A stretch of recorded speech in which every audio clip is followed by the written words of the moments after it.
My daughter-in-law ripped my wife's wig off at my son's wedding, revealing her bruised and bare scalp from months of brutal chemotherapy.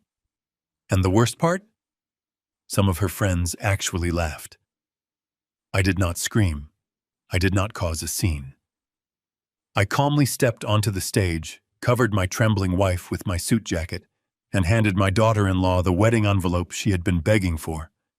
When she tore it open and saw the legal documents inside, her arrogant smile vanished instantly, replaced by sheer terror. If you are just starting to watch this story, take a deep breath, because what I am about to tell you is a nightmare I never imagined would unfold within my own family. If you have ever had to deal with ungrateful relatives or someone who mistook your kindness for weakness, please hit the like button. Subscribe to the channel so you do not miss the rest of my story, and tell me in the comments where you are watching from and what time it is there right now. It means the world to me. My name is Richard Harrison. I am 70 years old, and for the last 4 decades, I built a logistics and supply chain empire right here in Chicago. I did not inherit a single dime. I started with one leased truck and worked my way up to a fleet that crossed the entire country. But a few years ago, I sold half my shares and took an early retirement for one reason only: to care for my wife, Patty. Patty is 68, and she has been battling late-stage lymphoma.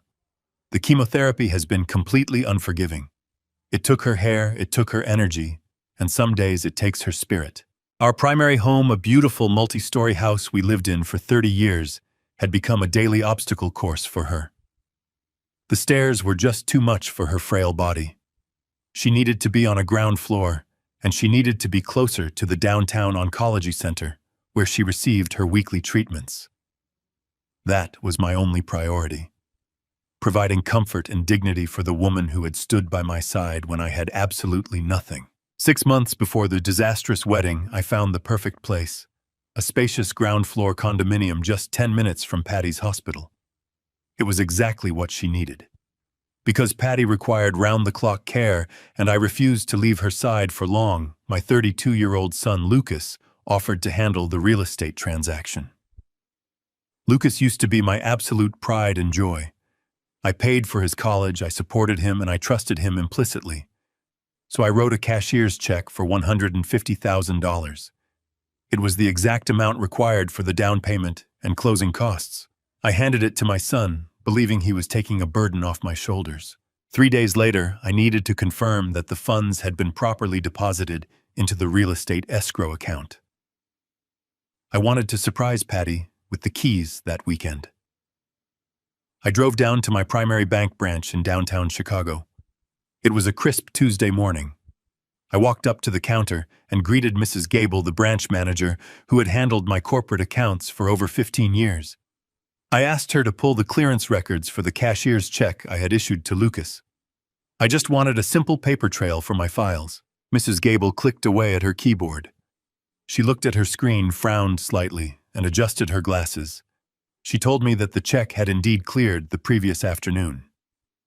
I felt a brief wave of relief, thinking the condo was finally ours.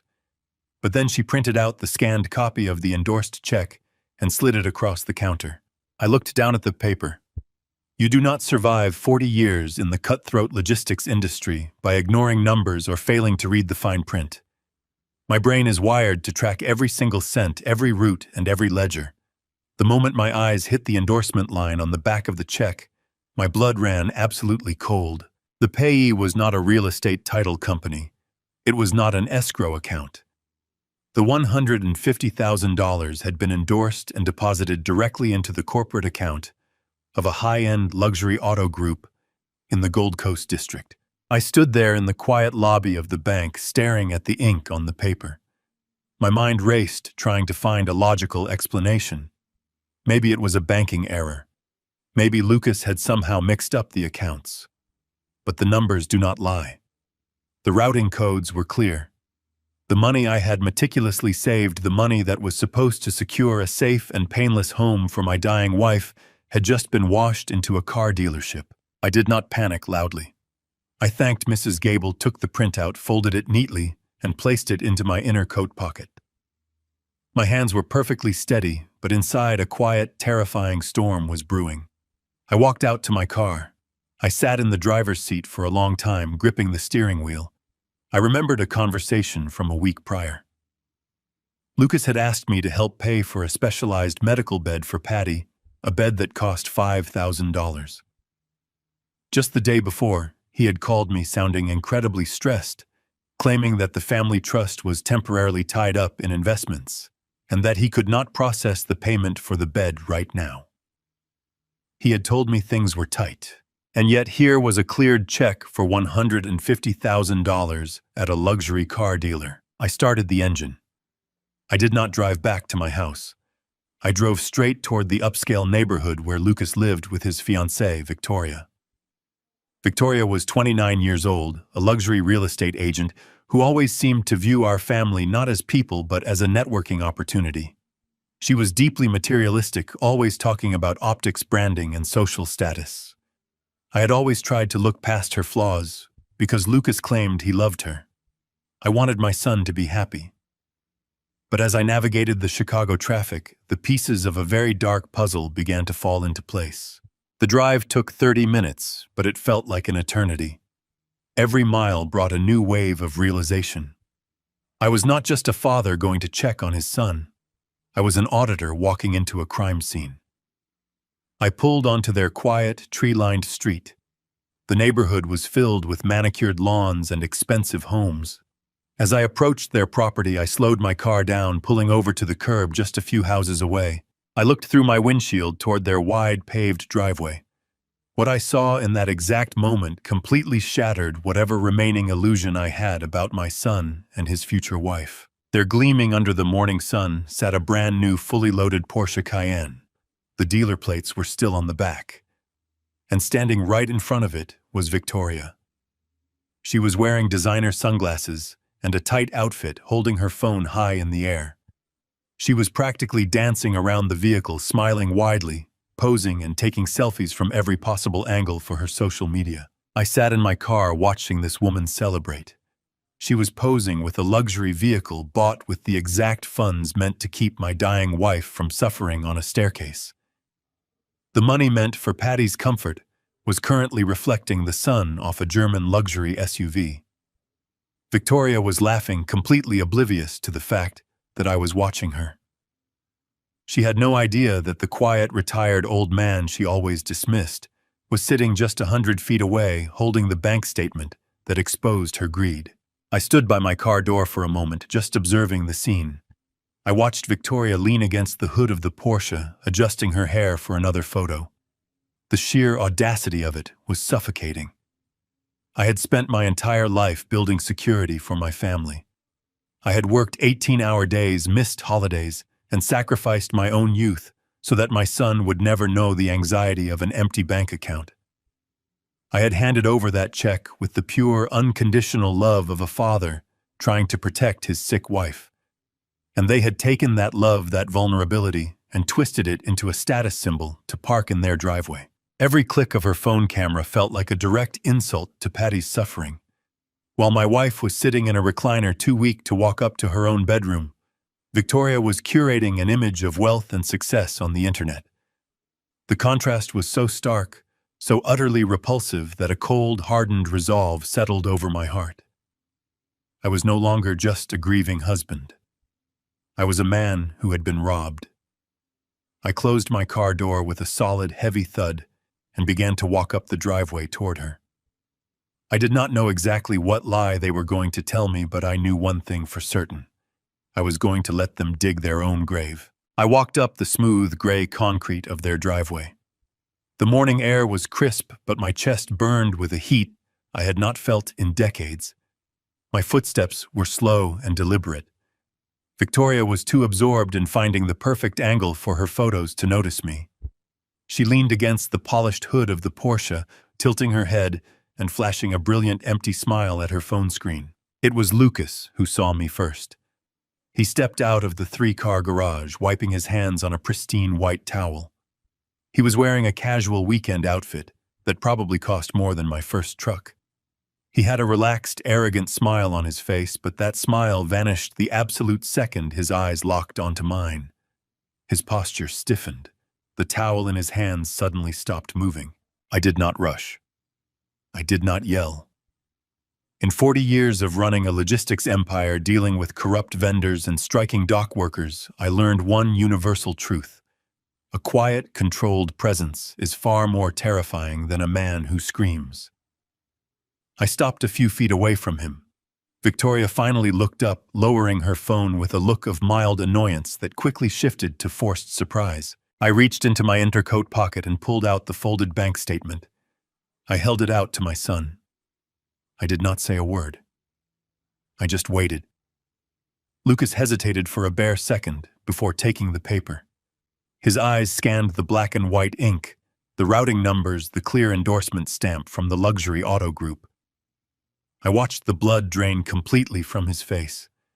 His skin turned a pale, sickly shade of gray. He swallowed hard, his Adam's apple bobbing in his throat. "Dad." He started, his voice cracking slightly. "I can explain this. This is not what it looks like." I kept my hands comfortably in my pockets. "It looks exactly like what it is, Lucas. It looks like $150,000 money that was supposed to secure a safe ground floor home for your dying mother was just handed over to a luxury car dealership. So please, explain it to me. Make it make sense." Lucas wiped a bead of sweat from his forehead. His mind was racing, trying to construct a bridge over a burning chasm.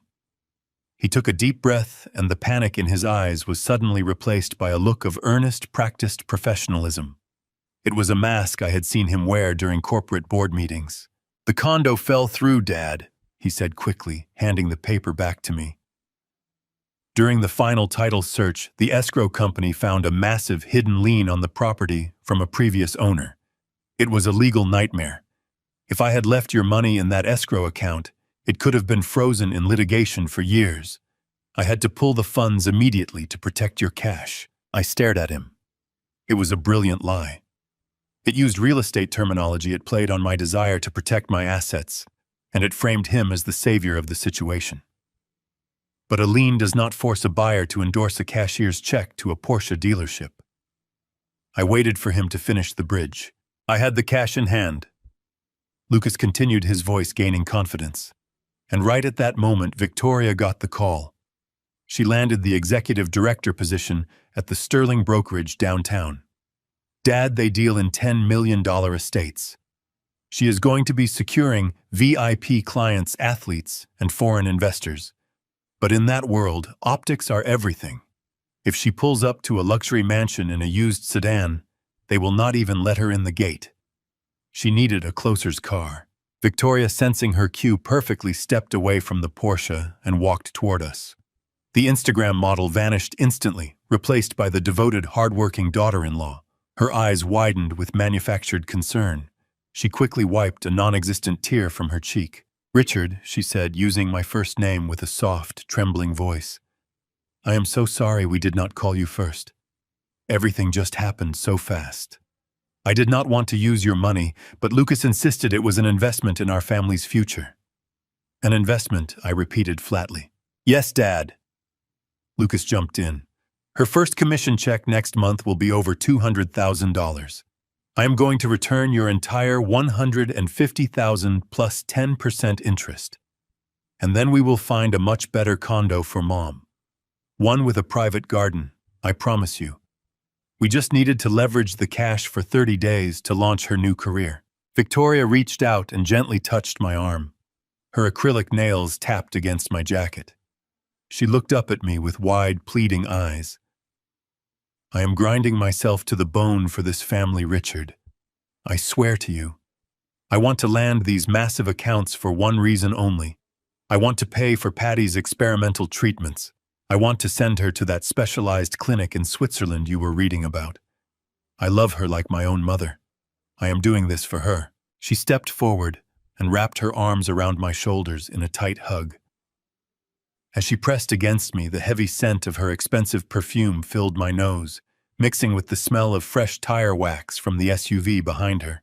Then, as if remembering a prop in a stage play, she pulled away and gestured to a canvas tote bag resting on the hood of the car. Oh, I almost forgot. I woke up at 5 this morning to make this. She reached into the bag and pulled out a large stainless steel thermos. It is a homemade herbal soup. My grandmother used to make it for people who were weak. It is packed with natural antioxidants. I was just about to drive to the hospital to drop it off for Patty. Please take it to her. Tell her I am praying for her every single hour. I took the heavy thermos from her hands. The metal was warm. I looked at the thermos, then at the shiny new Porsche, and finally at my son. Lucas was standing tall now, looking at me with the absolute confidence of a man who believed he had just successfully conned an old fool. In my mind, 1,000 alarms were ringing. I knew that pulling funds from an escrow account requires signing a release form, which I had not done. I knew that luxury cars lose 20% of their value the second they are driven off the lot, making them the worst possible liquid investment. I knew they were lying through their teeth. But if I exploded right there, if I demanded my money back and threatened legal action, they would just secure a bank loan against the car, pay me back, and I would never truly know the depth of their deception. I needed to see exactly how far they were willing to go. I needed them to feel completely safe. I softened the muscles in my face. I let my shoulders drop, adopting the posture of a tired, overwhelmed husband who was just relieved that his son was handling things. I understand, Lucas, I said, forcing a weary sigh. I am just so stressed about your mother. Her latest blood tests were terrible. I panicked when I saw the bank statement. I should have trusted you. You are a smart businessman. Just please find her a safe place to live soon. We do not have much time left. Lucas smiled a genuine predatory smile of victory. Do not worry about a thing, Dad. I have everything under control. Tell Mom we love her. I nodded, offering Victoria a small, grateful smile for the thermos. I turned around and began the walk back to my car. I kept my pace slow and unsteady, playing the part of the relieved, trusting father to perfection. I opened my car door, placed the thermos carefully on the passenger seat, and climbed behind the wheel. I started the engine and shifted into gear. As I began to pull away from the curb, I glanced into my side mirror. Victoria had already turned her back, walking toward the driver's side of the Porsche, with her phone raised, immediately resuming her photo shoot. But Lucas was still standing in the driveway. He was not looking at Victoria. He was looking nervously over his shoulder, scanning the street to make sure I was driving away. Satisfied that I was leaving, he reached into the front pocket of his designer jeans. He did not pull out his expensive silver smartphone. He pulled out a thick, cheap black plastic burner phone, the kind you buy with cash at a convenience store, the kind that cannot be traced. Even from a distance, I could see the sudden, frantic energy in his movements. His thumbs were flying across the small keypad. He was not just sending a text. He was rapidly pushing buttons, navigating menus, and aggressively deleting things. The calm, confident businessman from 2 minutes ago was gone. He looked terrified. A legitimate executive running a family trust does not carry an untraceable burner phone. And he certainly does not stand in his driveway frantically wiping its memory after his father catches him stealing. I drove down the street, the warm thermos of soup resting beside me. My son had not just stolen my money to buy a car. He was hiding something much deeper, something dangerous enough to require a shadow phone. And as I looked at the thermos Victoria had made for my dying wife, a dark, chilling realization washed over me. The rabbit hole was much deeper than a luxury SUV, and I was going to dig until I found the very bottom. The drive to the downtown oncology center was usually a time for me to mentally prepare for the clinical environment, the sterile smells, and the quiet hum of medical machinery. Today, however, my mind was entirely consumed by the heavy stainless steel thermos sitting on the passenger seat. I carried it through the sliding glass doors of the hospital, taking the elevator up to the 4th floor, where my wife was fighting the hardest battle of her life. When I walked into Patty's private room, the sight of her nearly brought me to my knees. Just 3 weeks ago, her oncologist had been cautiously optimistic. Her white blood cell counts were stabilizing, and she had even managed to walk down the hospital corridor unassisted. But over the last 14 days, her condition had inexplicably plummeted. She looked devastatingly frail. Her skin was pale and translucent, stretching tightly over her cheekbones. She was sleeping, her chest rising and falling with shallow, labored breaths. I set the thermos down on the small rolling table beside her bed and pulled up a chair. I took her thin, delicate hand in mine, feeling the prominent veins under her fragile skin. She stirred slightly, opening her tired eyes to look at me. She managed a weak, heartbreaking smile. I kissed her forehead gently, asking how she was feeling today. She whispered that the nausea was overwhelming, a deep, persistent sickness that seemed to radiate from her very bones. She mentioned that she had not been able to keep any solid food down since yesterday afternoon. I looked at the thermos Victoria had packed. The devoted daughter-in-law act played in my head like a poorly scripted movie. Victoria had insisted on preparing these special broths every single morning for the past 2 weeks. She claimed they were an old family recipe packed with antioxidants to help Patty regain her strength. I unscrewed the lid of the thermos. A thick, earthy steam rose from the dark liquid inside. It did not smell like chicken broth or vegetable stew. It had a sharp, bitter, almost medicinal odor that immediately made my stomach turn. I poured a small amount into a plastic hospital cup. The liquid was murky, hiding crushed leaves and dark roots that floated to the surface. Patty looked at the cup, her face contorting in discomfort. She told me softly that the soup always made her feel worse, but she drank it because Victoria went through so much trouble to make it, and she did not want to seem ungrateful to our son's future wife. My chest tightened. A dark, terrifying suspicion began to take root in my mind. The timeline was simply too perfect. Patty's rapid, unexplained decline perfectly coincided with the exact moment Victoria started delivering these daily homemade meals. I thought about the cleared check. I thought about the luxury car sitting in their driveway. I thought about the burner phone Lucas was frantically wiping clean. These were not the actions of innocent, caring people. They were the actions of individuals executing a calculated plan. I placed the lid back on the thermos and tightened it firmly. I told Patty that she did not have to drink it today. I told her I would go down to the cafeteria and get her some simple tea and toast instead. I watched her close her eyes in relief, her exhausted body sinking back into the hospital pillows. I grabbed the thermos and stepped out into the bustling hospital hallway. I did not go to the cafeteria. I walked straight to the staff elevators and rode them down to the research wing. I needed to see Dr. Gregory Hayes. Gregory was not just the lead oncologist managing Patty's case. He was an old friend I had known for 20 years. I found him in his office reviewing patient charts. He looked up surprised to see me outside of Patty's scheduled consultation time.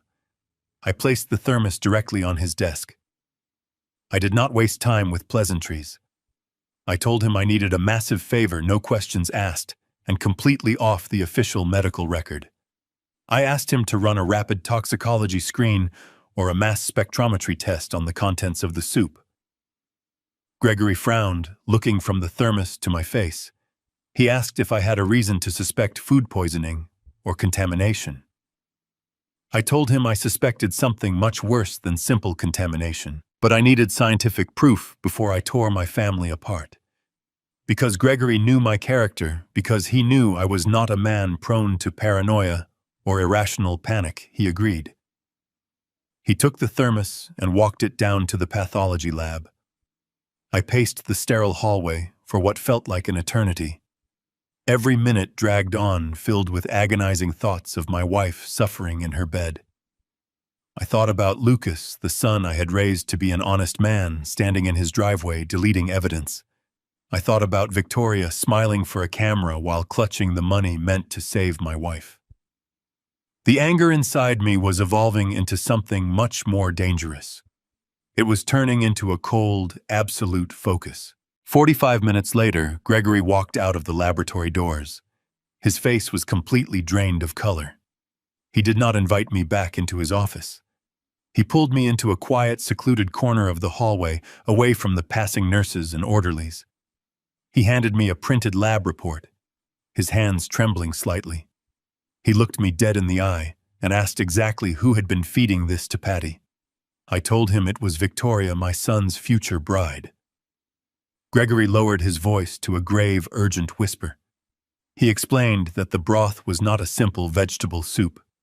It was highly concentrated with a massive dose of a specific botanical extract called St. John's wort. He explained the pharmacokinetics to me in rapid, terrifying detail. St. John's wort is a powerful enzyme inducer in the liver. When taken in large, concentrated quantities, it forces the liver to rapidly metabolize and flush out complex medications. It was completely neutralizing Patty's chemotherapy. The life-saving drugs were being destroyed in her bloodstream before they could even reach the lymphoma cells. It was actively accelerating the cancer's spread while making her violently ill. The hallway seemed to tilt beneath my feet.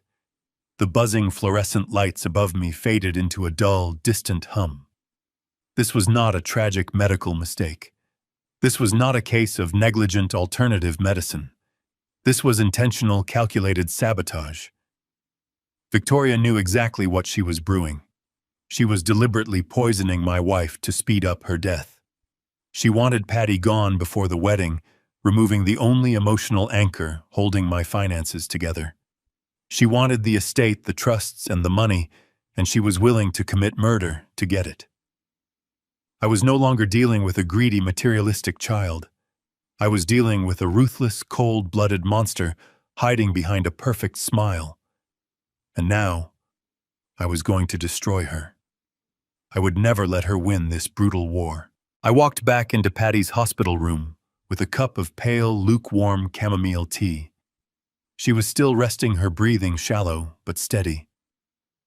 I set the tea gently on her bedside table. Then I picked up the heavy stainless steel thermos. I carried it into her private bathroom and poured the dark, toxic broth directly down the sink. I watched the murky liquid swirl and vanish, taking with it the physical evidence of my daughter-in-law's monstrous intentions. I rinsed the thermos thoroughly with scalding hot water, leaving absolutely no trace of the poison inside. I could have screamed. I could have stormed out of that hospital, driven straight to Victoria's real estate firm, and dragged her out by her hair. But rage is a luxury a man in my position simply cannot afford. Rage makes you sloppy. Rage makes you predictable. And I needed to be entirely unpredictable. Leaving the clean thermos on the counter, I walked out to the nurse's station. I asked to speak directly with the hospital administrator. I did not give them the full story, as a formal investigation would alert Victoria before I was ready. Instead, I used the one language every private hospital understands perfectly. I pulled out my checkbook. I hired 3 private, thoroughly vetted, registered nurses to stand guard over my wife on rotating 8-hour shifts. I issued a strict zero-tolerance directive. No outside food or beverages were to be given to Patty under any circumstances. Furthermore, Victoria was absolutely forbidden from entering the room unless I was physically present. The hospital staff agreed immediately. My wife was finally secure. With Patty protected, I walked out of the hospital and got back into my car. I checked the gold watch on my wrist. It was exactly 2 o'clock in the afternoon. I knew Lucas and Victoria's schedule perfectly because Victoria had complained endlessly about it on social media. They were currently across town at an exclusive catering company in the West Loop, spending 3 hours tasting truffle-infused appetizers and imported champagne for their lavish wedding reception. They would be thoroughly distracted and completely unreachable. I drove directly to their upscale neighborhood. The streets were quiet, bathed in the soft afternoon sunlight. I parked my car 2 blocks away to avoid drawing any attention from their nosy neighbors. I walked down the sidewalk with a calm, measured pace. When I reached their front door, I reached into my pocket and pulled out the emergency spare key Lucas had given me months ago. He had handed it to me with a grand speech about how his home was always my home. It was a hollow gesture, but today it was my greatest advantage. The lock turned with a smooth, quiet click. I stepped inside and gently closed the solid oak door behind me. The house was immaculate, silent, and smelling faintly of expensive vanilla diffusers. I did not linger in the foyer or the custom kitchen I had paid for. I moved purposefully down the hallway and pushed open the double doors leading into my son's private home office. The room was a monument to unearned arrogance. A massive mahogany desk dominated the center of the space, surrounded by leather chairs and shelves filled with unread business books. I stepped behind the desk and began my search. I was looking for the cheap black plastic burner phone I had seen Lucas frantically wiping in the driveway. A man hiding a secondary phone does not carry it into a high-profile wedding tasting with his demanding fiancée. He leaves it somewhere safe. Somewhere he assumes no one will ever look. I started with the obvious hiding spots. I opened the desk drawers one by one, sifting through neatly organized files, luxury pens, and blank stationery. I found nothing. I moved to the bookshelves, running my hands behind the leather-bound volumes. Nothing. I checked the pockets of the spare suit jackets hanging in the closet. Still nothing. The clock was ticking, and my window of opportunity was slowly closing. I stood in the center of the room, closed my eyes, and put myself in my son's shoes. Where does a coward hide his most dangerous secrets? I walked back to the heavy mahogany desk. I knelt on the plush carpet and slid myself underneath the knee-hole. I reached my hand up, feeling along the rough, unfinished underside of the central drawer. My fingers brushed past the wood and snagged on something thick and synthetic. It was a strip of heavy-duty duct tape. My heart gave a hard, rhythmic thud against my ribs. I peeled the tape back slowly, wincing at the harsh ripping sound it made in the quiet room. A small black rectangular object dropped directly into the palm of my hand. It was the burner phone. I slid out from under the desk and stood up, holding the device up to the light. It was cheap light and completely devoid of any identifying marks. I pressed the power button on the side. The small screen lit up with a dull glow, immediately demanding a 4-digit numerical passcode. I stared at the lock screen. I knew my son. Despite his newfound arrogance and his polished corporate facade, Lucas was fundamentally unoriginal. He relied on patterns. I typed in his birth year. Incorrect. I typed in Victoria's birth year. Incorrect. I tried the anniversary of the day they bought the house. Incorrect. A small warning flashed on the screen, indicating I only had 2 attempts left before the device locked permanently. I paused, thinking back to the boy he used to be before greed consumed him. I remembered the golden retriever we bought for him when he was 10 years old. He had loved that dog more than anything in the world. He named the dog Buster. I looked at the numerical keypad. The letters for Buster corresponded to the numbers 2, 8, 7, and 8. I typed in 2878. The screen blinked, the lock icon shattered, and the home screen loaded perfectly. My hands were completely steady as I navigated the crude menu interface. There were no text messages, no contact names, and no browsing history. Lucas had indeed wiped the visible data clean, but cowards are often careless when they panic. He had cleared the text threads, but he had completely forgotten to check the deleted voicemails folder. I opened the phone application, navigated to the voicemail tab, and found a single recently recovered audio file resting in the inbox. It was received just 2 days ago. I pressed play and raised the small speaker to my ear. Victoria's voice filled the office. She did not sound like the sweet daughter-in-law who had hugged me. Her tone was sharp, vicious, and impatient. "Tell the doctor to sign the terminal prognosis already. If the old lady doesn't die before the wedding, we can't use the grieving family excuse to make your dad transfer the commercial collateral into the joint trust." I stood frozen. The voicemail ended with a harsh beep. It was all a calculated lie. Now I knew the truth. Commercial collateral. Those 2 words echoed in the silence of my son's office, ringing in my ears like a death knell.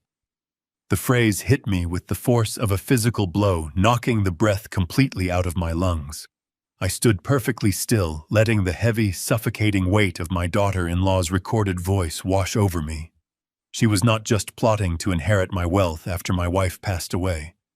She was actively manipulating the timeline of Patty's death to seize control of my commercial assets before I could realize what was happening. I placed the cheap plastic phone back exactly where I had found it. I pressed the strip of thick tape firmly against the underside of the mahogany desk, making sure it looked entirely undisturbed. I smoothed out the fibers of the carpet where I had knelt, erasing every trace of my presence. I walked out of the office, stepping softly down the hallway, and slipped out the front door. The afternoon air was still warm, but I felt a freezing chill settling deep into my bones. I walked back to my car, got behind the wheel, and sat in the heavy silence. Commercial collateral. I turned the ignition, gripping the leather steering wheel so tightly my knuckles turned entirely white. I did not drive back to the hospital. I navigated my car toward the towering steel and glass skyscrapers of downtown Chicago. I needed to see Thomas Gallagher. Thomas was my corporate attorney, a ruthless, brilliant legal mind who had protected my business interests for over 3 decades. He was not a man who dealt in emotions or family drama. He dealt in facts, contracts, and cold legal warfare. The drive took less than 40 minutes, but my mind raced through 1,000 different scenarios.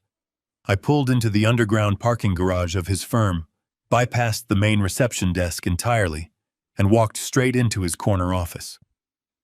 Thomas looked up from a stack of legal briefs, his sharp blue eyes instantly registering the grim expression on my face.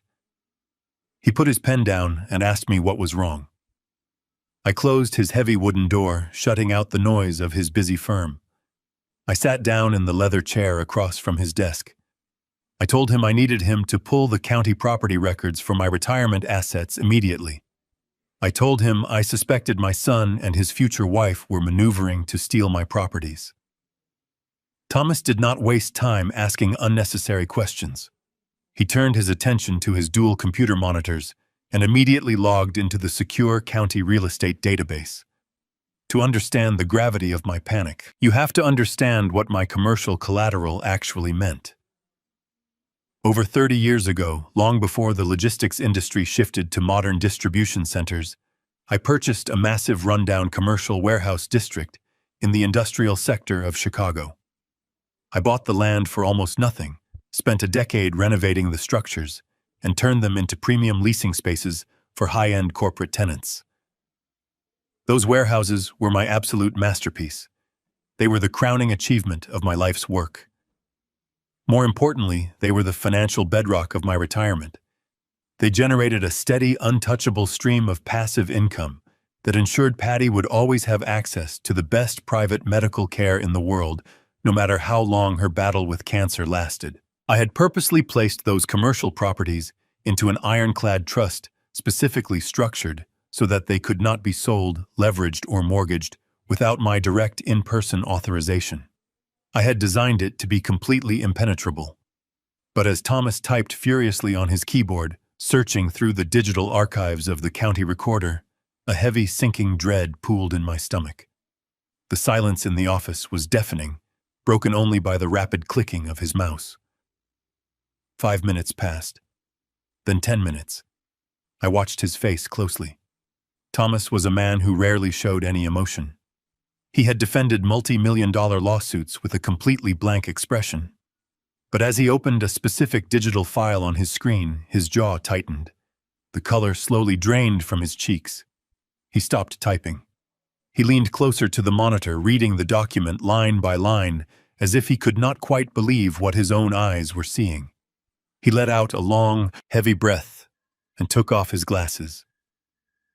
He looked across the desk at me, his expression grave and deeply troubled. He asked me if I had visited a downtown bank branch at any point in the last 90 days to authorize a massive loan. I told him I had not stepped foot inside a commercial lending office in over 5 years. I asked him what he had found. Thomas rotated his large flat-screen monitor so it directly faced me.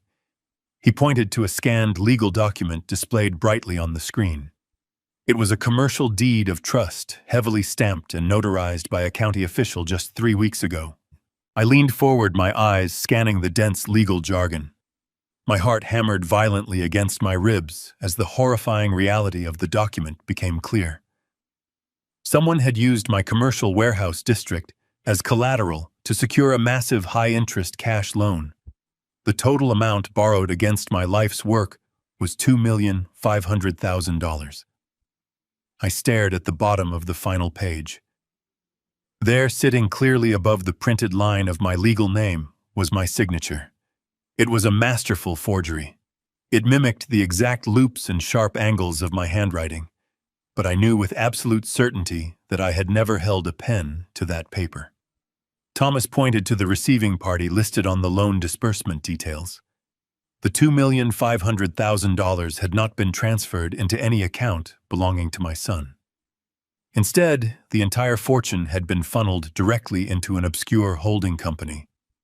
It was a newly registered shell corporation. Thomas clicked on another tab, pulling up the state business registration for the holding company.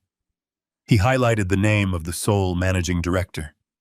It was Victoria Kensington. My daughter-in-law had forged my signature to quietly extract $2.5 million of pure cash from my commercial estate. She had used my son's access to my private records to bypass the security measures of my trust. They were not just waiting for my wife to die so they could inherit my wealth. They were actively bleeding me dry right now, stealing my retirement funds from right under my nose to fund their lavish lifestyle, while feeding Patty a toxic broth to ensure she would not survive to see them exposed. They thought they had outsmarted me. They thought I was a naive, grieving old man who would simply fade away in the background. But looking at that forged signature, my sorrow completely vanished, leaving only a cold, devastating desire for absolute destruction. I looked at Thomas and told him to lock the office door. We had a brutal war to plan, and I intended to win. Thomas walked over to the heavy oak door of his corner office and turned the brass lock. The sharp click echoed in the quiet space, sealing us in. He walked briskly back to his desk, grabbed his phone, and immediately pulled up his contact list. He told me he was calling his direct contact at the Federal Bureau of Investigation. He explained with intense clinical precision that bank fraud and the forgery of commercial collateral documents were severe federal offenses. He wanted to contact the United States Attorney's Office right now, freeze the associated accounts, and have Lucas and Victoria detained before they could move the stolen money offshore or try to cover their digital tracks. He was already preparing to treat this as a major corporate crime, moving with the swift aggression of a man who handled high-stakes litigation for a living. I raised my hand silently, commanding him to put the phone down. I told him we were not calling the authorities. Not yet. Thomas froze, looking at me as if I had completely lost my mind. He leaned across the wide mahogany desk and reminded me that every passing hour gave them time to drain those funds. He warned me that if the originating bank discovered the forgery before we reported it, I would have to endure a grueling, invasive legal battle to prove I was not complicit in my own son's criminal scheme. I looked him directly in the eyes and explained my reasoning. I knew my son, and I knew the woman who was currently manipulating him. If the federal agents knocked on their door today, Victoria would instantly play the victim. She would cry, hire a high-priced defense attorney using my stolen money, and claim that a rogue mortgage broker had handled all the complex paperwork. Lucas would likely claim that we had a verbal agreement, twisting my willingness to help them buy a medical condo for Patty into a vague, overarching authorization for this massive commercial loan. They would drag my dying wife through months of painful depositions and court hearings. They would delay, obfuscate, and point fingers. They might even try to settle out of court, preserving their reputations, their freedom, and their social standing. I told Thomas I did not want a messy, prolonged legal battle. I wanted absolute, undeniable destruction. I wanted a trap so flawless and so devastating that they would not even see the steel jaws closing around them until it was entirely too late. Thomas slowly lowered his phone, returning it to its cradle. He sat back in his high-backed leather chair, studying my face with a mixture of professional concern and deep understanding. He had known me for 30 years. He had watched me build my logistics empire, and he recognized the cold, flat tone in my voice. It was the exact same tone I used when I ruthlessly dismantled my biggest corporate competitors. He steepled his fingers and asked me exactly what I wanted to do. I told him I wanted to become their absolute worst nightmare. I asked him how we could legally take complete control of their financial throats, bypassing the slow, merciful grind of the federal justice system. Thomas remained silent for a long time. He tapped his expensive silver pen against a legal pad, his brilliant mind racing through the complex labyrinth of United States financial law. Then a slow, dark smile crept across his face. He leaned forward and asked me how much liquid capital I currently had access to outside of my primary family trusts. I told him I had a substantial amount in secure cash reserves, far more than the $2.5 million they had just stolen from my commercial estate. He laid out a strategy that was as brutal as it was elegant. He explained that commercial loans, unlike standard residential mortgages, are frequently bought and sold on the secondary market. Banks do not necessarily want to hold on to the long-term risk of a commercial note. They originate the loan, collect the lucrative initial processing fees, and often sell the debt to private equity firms, hedge funds, or other financial institutions to quickly clear their balance sheets. Thomas proposed that we set up a blind offshore trust, an anonymous corporate entity completely shielded by impenetrable layers of legal privacy. Through this anonymous trust, we would approach the originating bank tomorrow morning. We would offer to purchase the promissory note and the deed of trust for the $2.5 million loan. We would offer a slight premium above the principal value to ensure the bank accepted the deal immediately without asking unnecessary questions. The sheer brilliance of the plan washed over me, replacing my grief with a surge of adrenaline. I authorized him to move forward instantly. I instructed him to drain my secondary accounts, set up the holding company, in whatever jurisdiction offered the most absolute secrecy, and buy the paper. I did not care about the premium cost. I did not care about the exorbitant legal fees required to expedite the process. I wanted to own that debt. Thomas began pulling up the standard boilerplate contracts used by the specific lending institution Lucas and Victoria had defrauded. He explained the profound danger of commercial borrowing, a danger my arrogant daughter-in-law clearly did not comprehend.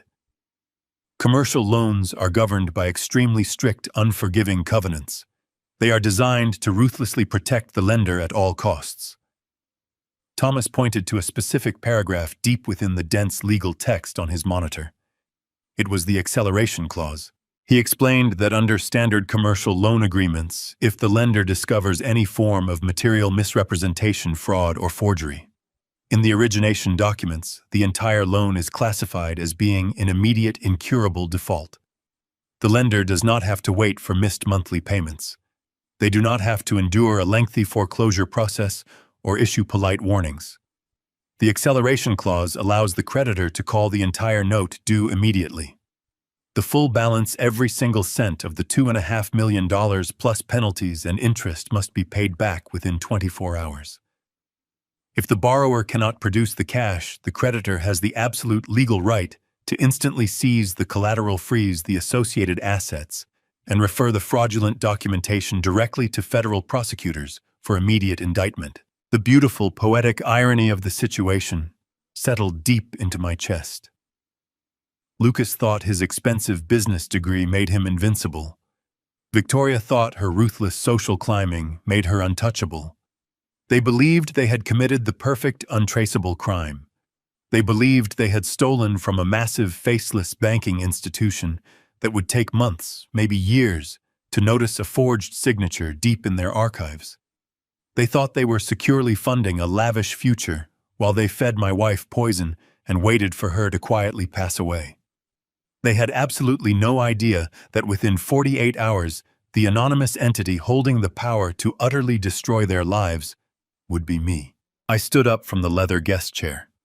I told Thomas to get the paperwork started and to not sleep until the offshore trust was officially established and the debt was purchased in full. He nodded, his fingers already flying across his keyboard, drafting the preliminary legal frameworks. I walked out of the towering glass skyscraper and stepped into the cool Chicago evening. I looked up at the city lights, feeling a profound sense of clarity. By purchasing that loan, I was officially stepping into the shadows. I was now their sole creditor, their silent financial executioner. They had tried to rob a bank, but they had unwittingly sold their souls to the very man they were trying to ruin.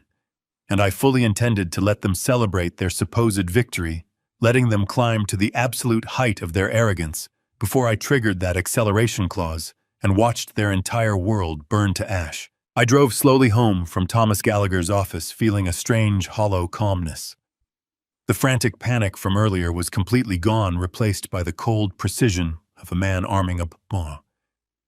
I had the offshore trust established. I was the silent owner of their fraudulent debt. Now I needed to make absolutely sure they felt invincible. I needed them to believe their cruel plan was working flawlessly. The absolute most dangerous enemy is the one who convinces you he has already surrendered. I dialed my son's number. Lucas answered quickly, his voice guarded clearly, expecting another angry confrontation about the luxury car. Instead of anger, I injected my voice with deep, trembling exhaustion. I played the broken, grieving husband who had no fight left. I apologized for my harsh words in the driveway. I told him Patty's health was failing rapidly. The doctors were out of answers, and the sheer stress of losing her had made me irrational. I asked if he and Victoria would please come over for dinner that evening. I wanted to make amends and focus on our family, while we still had time. Lucas sighed with relief. He agreed, his tone shifting back to the patronizing son who believed he was in control. I spent 2 hours preparing a simple meal. I roasted a chicken and set the dining room table. When the doorbell rang, I took a deep breath and let my posture sag. I opened the door to find Lucas and Victoria on my porch. Victoria wore a white sundress holding a small bouquet of lilies. She stepped forward and wrapped her arms around my neck. She murmured empty words of sympathy, telling me how heavily my pain weighed on her heart. Her floral perfume was nauseating, but I forced myself to return the embrace with the clumsy affection of a clueless elder. We moved into the dining room. I served the meal, keeping my hands unsteady to sell the illusion of my deteriorating state. Throughout the meal, I kept the conversation focused on my wife's condition. I described Patty's sudden weakness, her inability to keep food down, and the terrible feeling that the end was drawing near. I watched them closely from across the table. They put on a masterful performance. Lucas nodded solemnly, staring at his plate with manufactured grief. Victoria reached across the oak table, placing her hand over mine. She squeezed my fingers, telling me we had to be strong, that Patty would want us to celebrate life, and their upcoming wedding would bring a ray of light into this dark season. I listened to her venomous words and nodded, forcing a tired smile. I withdrew my hand and reached into my cardigan pocket. I told them thinking about their wedding made me realize how foolishly I had acted. I explained that in my profound grief I had lost sight of the future. I told Lucas that I understood why he had purchased the luxury vehicle that an executive in Victoria's new high-profile position needed to project success, and that I was wrong to question his financial judgment. I watched the tension completely drain from my son's shoulders. The last lingering shadows of worry vanished from his face, replaced by a glowing, arrogant satisfaction. He actually leaned back in his chair and took a long, triumphant sip of his red wine. I pulled a folded piece of crisp paper from my pocket and smoothed it out on the table. It was a cashier's check, drafted from one of my personal accounts, made out directly to Victoria Kensington. The amount printed clearly on the face of the check was $150,000. I slid the paper across the smooth wooden surface toward my future daughter-in-law. I told her that I wanted to replace the funds Lucas had borrowed. I told her that this money was my official wedding gift to them, a gesture of absolute faith in their new life together. I insisted that she use it to cover the lavish catering, the imported flowers, and every single detail she had dreamed of for her special day.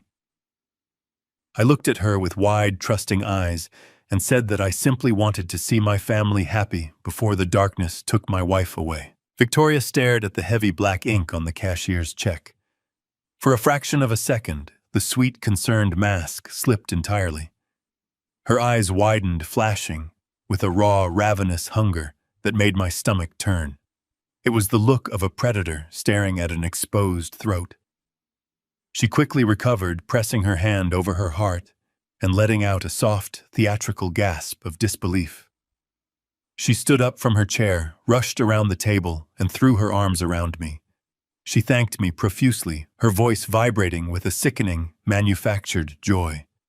She swore that this generous gift would make their wedding the most beautiful day of their lives, and that she would honor our family name forever. She pulled away and walked back around the table, picking up the check with a delicate, possessive grace. She folded the thick paper carefully and slipped it into her designer handbag. She sat back down next to Lucas. My son smiled at me, a lazy, victorious grin, telling me that I had done the right thing and that everything was going to be perfectly fine. I nodded, keeping my expression perfectly blank, playing the role of the defeated, generous father to the very end. As I stood up from the table to gather the empty dinner plates, I turned my back to them, moving slowly toward the kitchen archway. I kept my footsteps heavy and shuffling, making it seem as though all my energy was gone. I was barely 5 feet away from them, partially obscured by the shadows of the hallway, when Victoria leaned to her left. She tilted her head close to my son's shoulder. She believed I was out of earshot.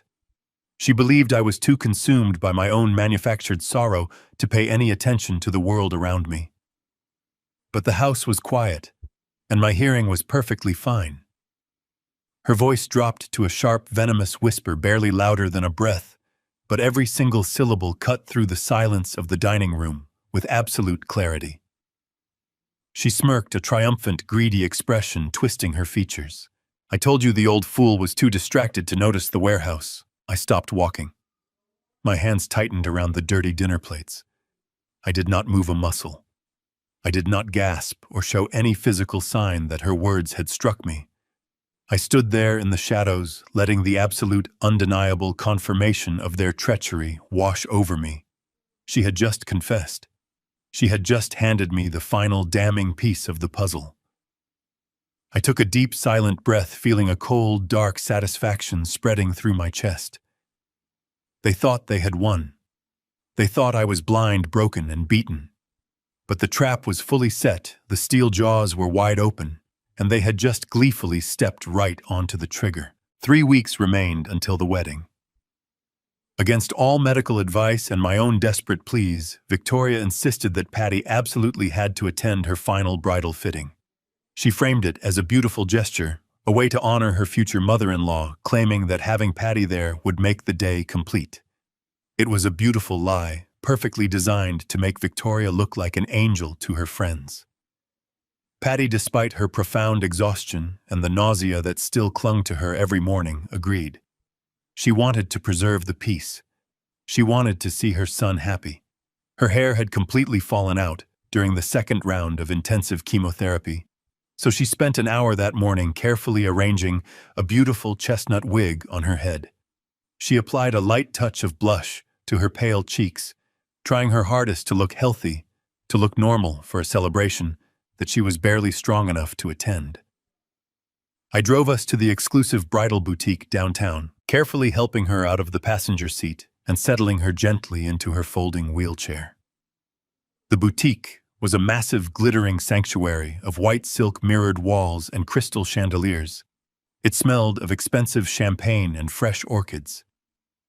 When I pushed Patty through the heavy glass doors, Victoria was already standing on a raised circular pedestal surrounded by 4 of her bridesmaids. She was draped in layers of imported lace and sparkling beadwork. As we approached, the bright, welcoming smile she wore for her friends faltered for a fraction of a second. She looked down at Patty, then specifically at the wheelchair, her eyes narrowing with distinct irritation. She immediately gestured to one of the boutique assistants, loudly whispering that the bulky metal chair was completely ruining the aesthetic of the viewing area and blocking the natural lighting for the photographer she had hired to document the fitting. She forced me to wheel Patty into a cramped, dim corner next to a rack of heavy velvet curtains, effectively pushing my wife out of the way, like an inconvenient piece of luggage. Patty kept her hands folded neatly in her lap, her eyes fixed on the floor, pretending she had not heard a single word. For the next hour, Victoria paraded around the boutique. She treated my wife entirely like a stage prop. Whenever the photographer needed a touching family moment, Victoria would suddenly rush over to the dark corner, crouch down beside the wheelchair, and flash a brilliant, teary-eyed smile, resting her chin delicately against the frail shoulder of Patty. The absolute second the camera shutter clicked, the smile vanished. Victoria would instantly stand up, dust off her dress, and walk away without saying a single comforting word to the woman fighting for her life. Lucas arrived halfway through the appointment. He walked in carrying a tray of iced coffees for the bridesmaids, completely ignoring his mother as he handed the drinks out. He stood near the pedestal, admiring his future bride, soaking in the attention and the luxury that was entirely funded by my stolen money. The final blow came when Victoria stepped off the pedestal to examine her veil in a full-length mirror. Patty, attempting to participate in the moment, offered a quiet, genuine compliment about how beautifully the lace framed the face of Victoria. Victoria turned around, her expression hardening into a look of absolute disgust. She did not say thank you. Instead, she let out a sharp, dramatic sigh and crossed her arms. She looked directly at the chestnut wig, raising her voice so that every single bridesmaid and boutique employee in the room could hear her perfectly. She stated that the dark hair color clashed terribly with the pastel theme of the wedding photos. She complained that the wig looked incredibly cheap and synthetic, adding that having such a depressing, sickly-looking accessory in the background of her pristine bridal portraits was going to completely ruin the visual balance she had worked so hard to create. A heavy, suffocating silence fell over the room. The bridesmaids exchanged knowing glances, a few of them hiding small, cruel snickers behind their champagne glasses. Patty physically shrank back into her wheelchair. She reached up with a trembling, paper-thin hand and pulled the edges of her cardigan tighter around her chest, trying to make herself as small and invisible as possible. A single tear escaped her eye, tracking a slow path down her pale cheek. She did not say a word in her own defense. She simply lowered her head, accepting the brutal humiliation to keep the peace for her son. I stood roughly 10 feet away, leaning casually against a display table. 2 weeks ago, I would have thrown the table across the room. I would have shattered the mirrors, dragged my son by his collar, and screamed until my voice gave out. But today, I did not rage. I did not move. I kept my face perfectly slack, adopting the vacant, exhausted stare of a man who was simply too old and too tired to intervene. But my hands were not resting idly. Inside the deep pocket of my coat, my fingers were curled tightly around my smartphone. The camera lens was positioned perfectly through a small gap in the fabric, and the voice recorder was active. I was capturing every single second of the cruelty. I was documenting every vicious word, every sneer, and every tear my wife shed. But the true revelation of that afternoon was not the narcissism. It was Lucas. I shifted my gaze away from my weeping wife and looked directly at my son. Lucas had heard every word his bride had just said. He had seen his mother shrink in absolute shame. He saw the tears falling down her fragile face. For one brief, fleeting second, I saw a flicker of discomfort cross his features. He knew it was wrong. He knew it was monstrous. But instead of stepping forward, instead of defending the woman who had given him life, who had stayed up with him through childhood fevers and sacrificed her own dreams to build his future, Lucas simply turned his head. He looked away, staring blankly at a rack of silk gowns, choosing the comfort of his stolen wealth and his cruel bride over the dignity of his dying mother. He made a conscious, deliberate choice to let her suffer. In that precise moment, standing in that bright, fragrant boutique, a profound and permanent shift occurred within me. Any lingering trace of doubt, any desperate, foolish hope that my son was just a misguided victim of manipulation completely evaporated. The invisible thread that connects a father to his child simply snapped. My paternal love died right there on the polished hardwood floor, replaced by a cold, impenetrable void. They were no longer family. They were parasites, and I was going to exterminate them completely and thoroughly, leaving absolutely nothing behind. I was going to take everything they valued, everything they thought they owned, and crush it into dust before their very eyes. They wanted a wedding, and I would give them a nightmare. To wait was essential. To wait was essential. But waiting did not mean sitting idle.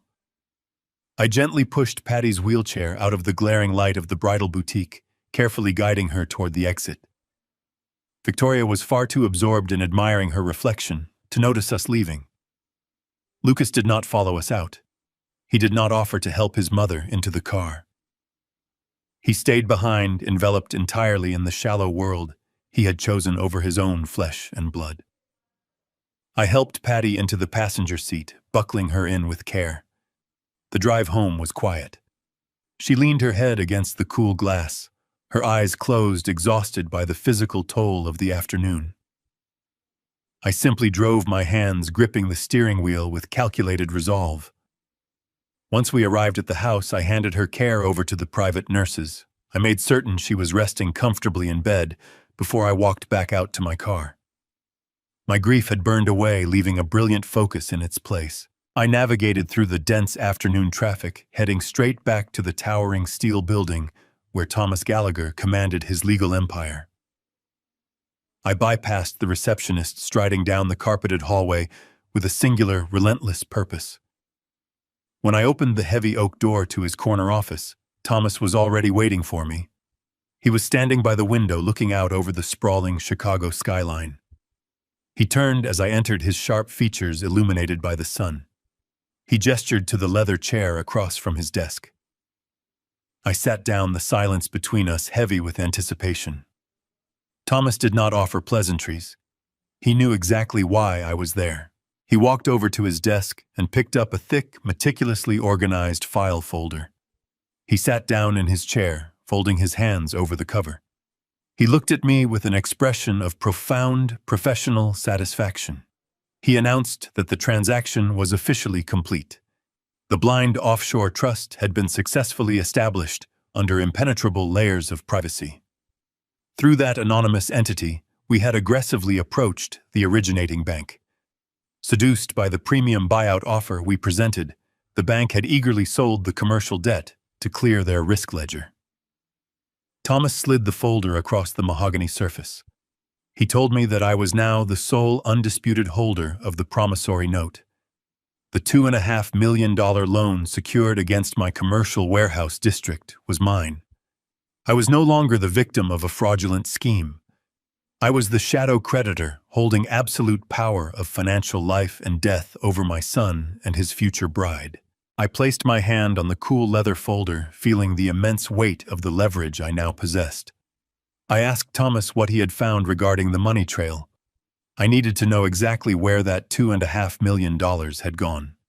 Thomas pulled out a secondary file from his desk drawer, his jaw tightening with a mixture of disgust and disbelief. He explained that forensic accountants had traced the funds from the moment the bank dispersed the cash. The money had not stayed in the initial shell corporation Victoria established. It had been immediately transferred through a complex web of secondary holding companies designed to obscure the final destination. But Thomas and his team had relentlessly pierced the corporate veil. He handed me a high-resolution photograph printed on glossy paper. It showed a sprawling, ultra-modern luxury mansion nestled into a pristine snow-capped mountainside. Thomas explained that Victoria and Lucas had used the stolen funds to purchase this unlisted exclusive property in Aspen, California. The entire transaction was executed in cash through the final layer of Victoria's corporate shell game. They had bought a spectacular winter retreat, fully furnished with imported Italian leather and custom artwork, while actively complaining about the cost of my wife's medical treatments. They were planning to spend winters sipping champagne in a multi-million-dollar ski lodge funded entirely by my forged signature and my impending grief. The sheer audacity of their greed was staggering. They had not just stolen my money. They arrogantly assumed I would be far too destroyed by Patty's death to notice the missing collateral. Thomas leaned forward, his voice dropping to a low, serious timbre. He told me that we now possessed everything we needed to utterly obliterate them. He outlined the legal mechanisms with cold, surgical precision. He explained that because the initial commercial loan was obtained using a forged signature on federal bank documents, it constituted severe, undeniable bank fraud. Under the strict legal framework of the promissory note, I controlled any instance of material fraud automatically and irrevocably triggered the acceleration clause. He opened a separate document, a series of legal notices printed on heavy watermarked paper. He pointed to the bold, uncompromising text. By triggering the acceleration clause, the entire $2.5 million debt was instantly due. There would be no grace period.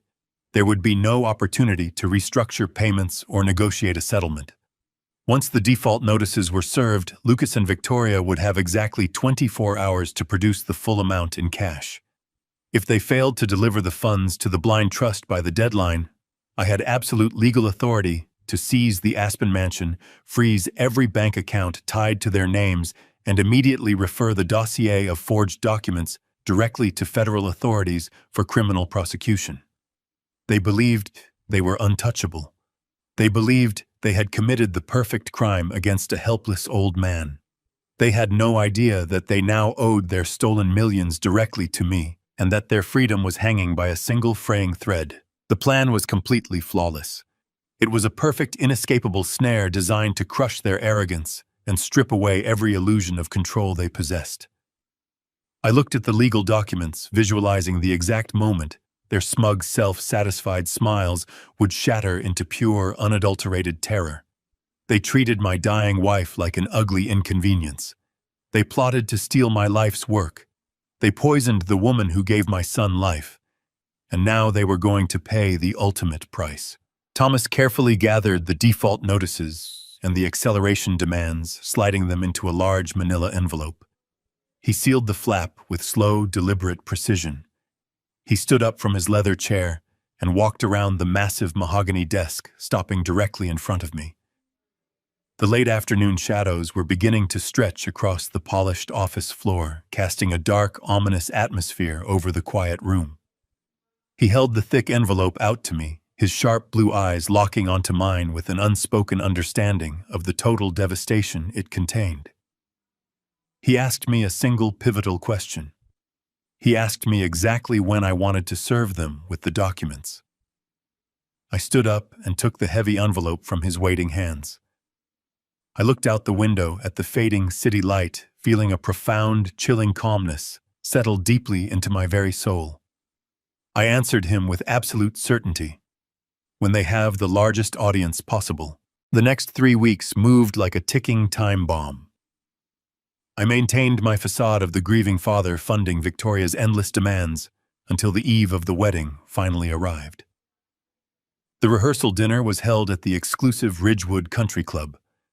Walking into the grand dining hall, the sheer scale of their arrogance was on full display. Massive chandeliers cast a golden glow over tables draped in imported silk. Victoria had spared no expense, confident that her newly acquired millions would cover every lavish detail. I pushed Patty into the room in her wheelchair. She looked incredibly frail, her pale hands resting quietly in her lap, but she insisted on being there. She wanted to see her son on the night before his wedding, completely unaware of the monstrous betrayal he had committed. I parked her chair near the head table, ensuring she was comfortable before I took my seat.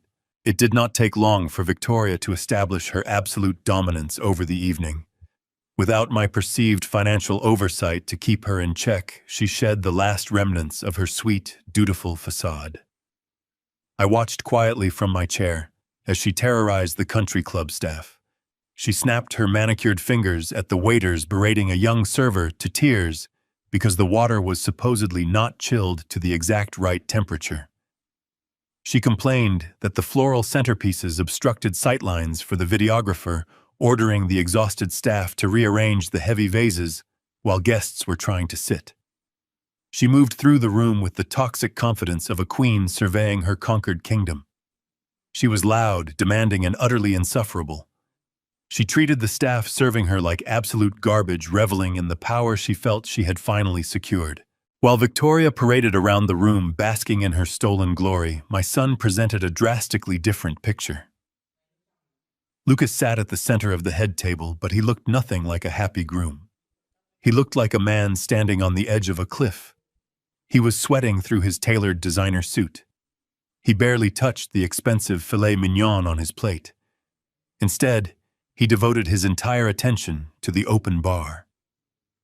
I watched him signal the waiter for his fourth glass of neat bourbon before the salads were even cleared. The heavy drinking was a desperate attempt to drown the crushing weight of his guilt. He knew exactly what he had done. He knew the $2.5 million commercial loan he fraudulently secured was a massive federal crime.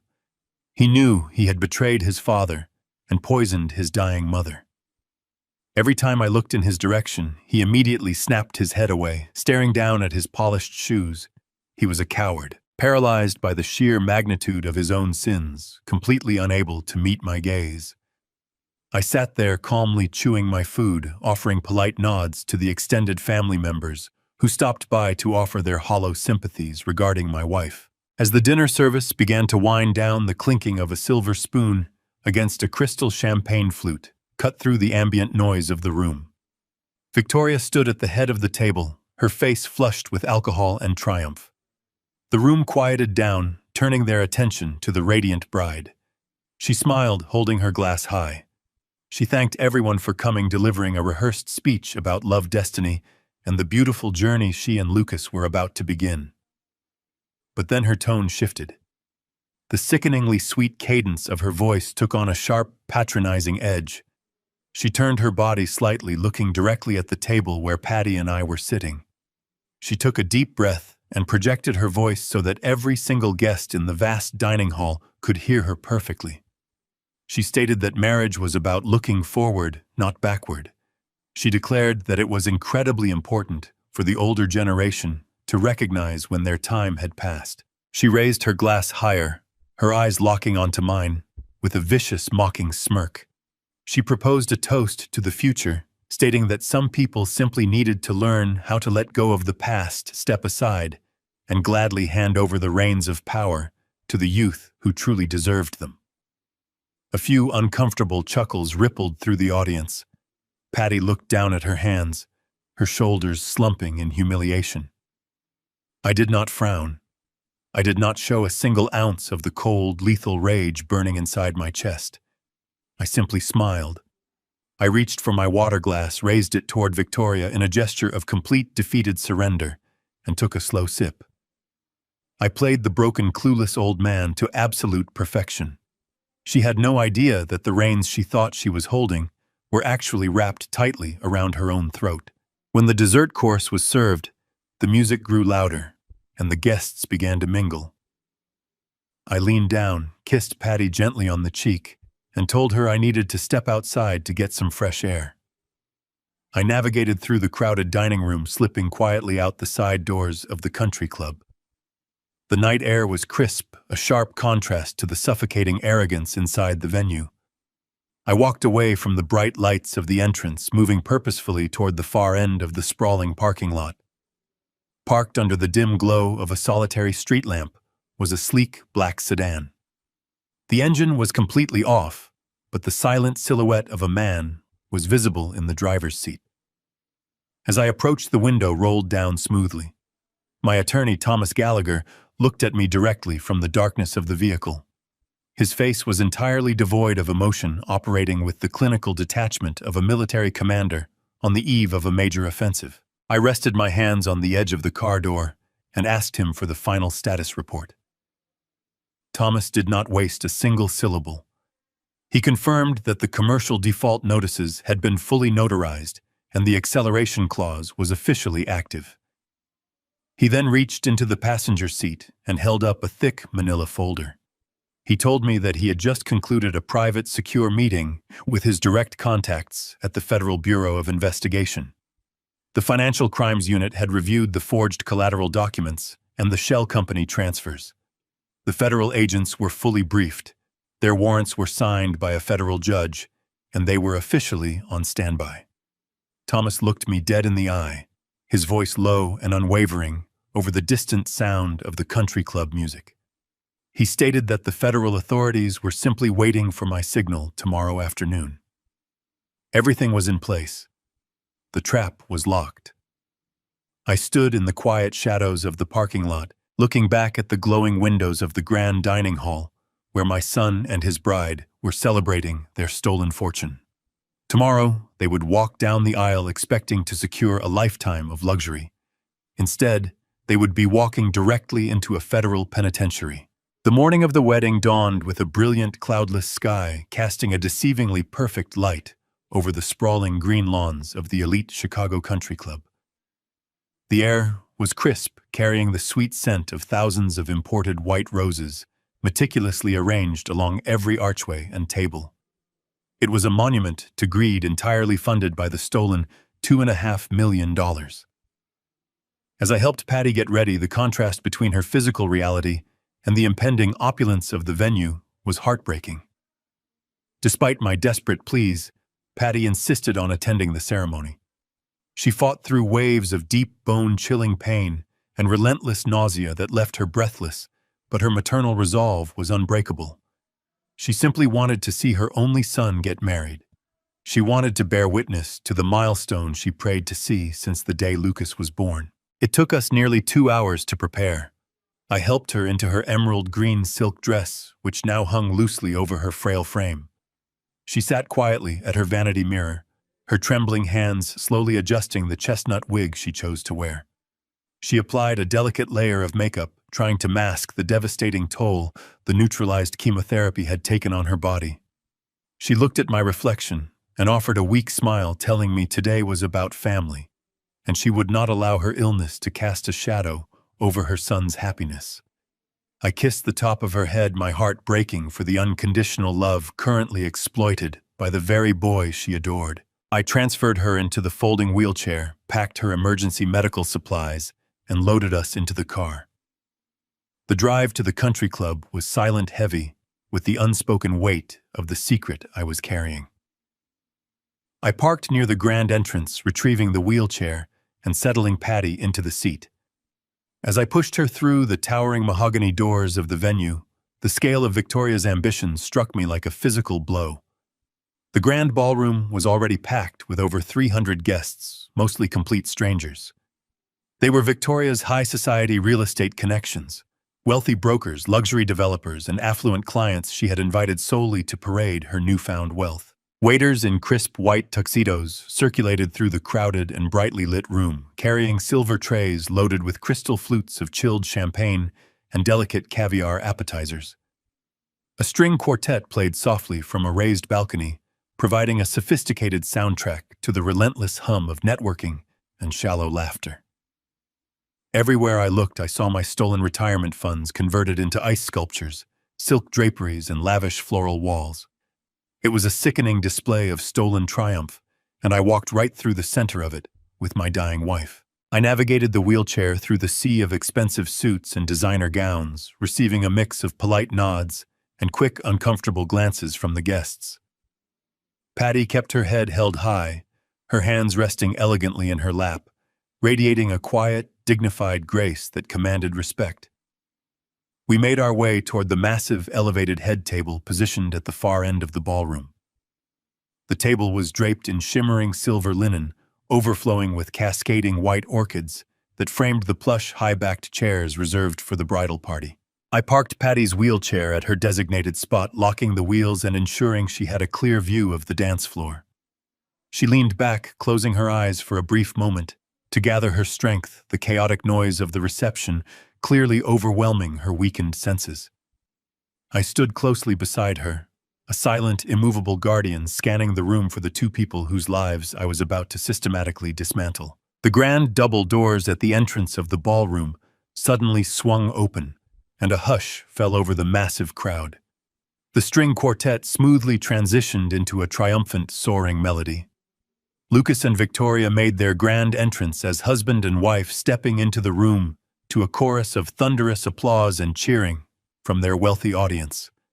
Lucas wore a custom-tailored tuxedo, his face flushed, a forced plastic smile plastered across his features.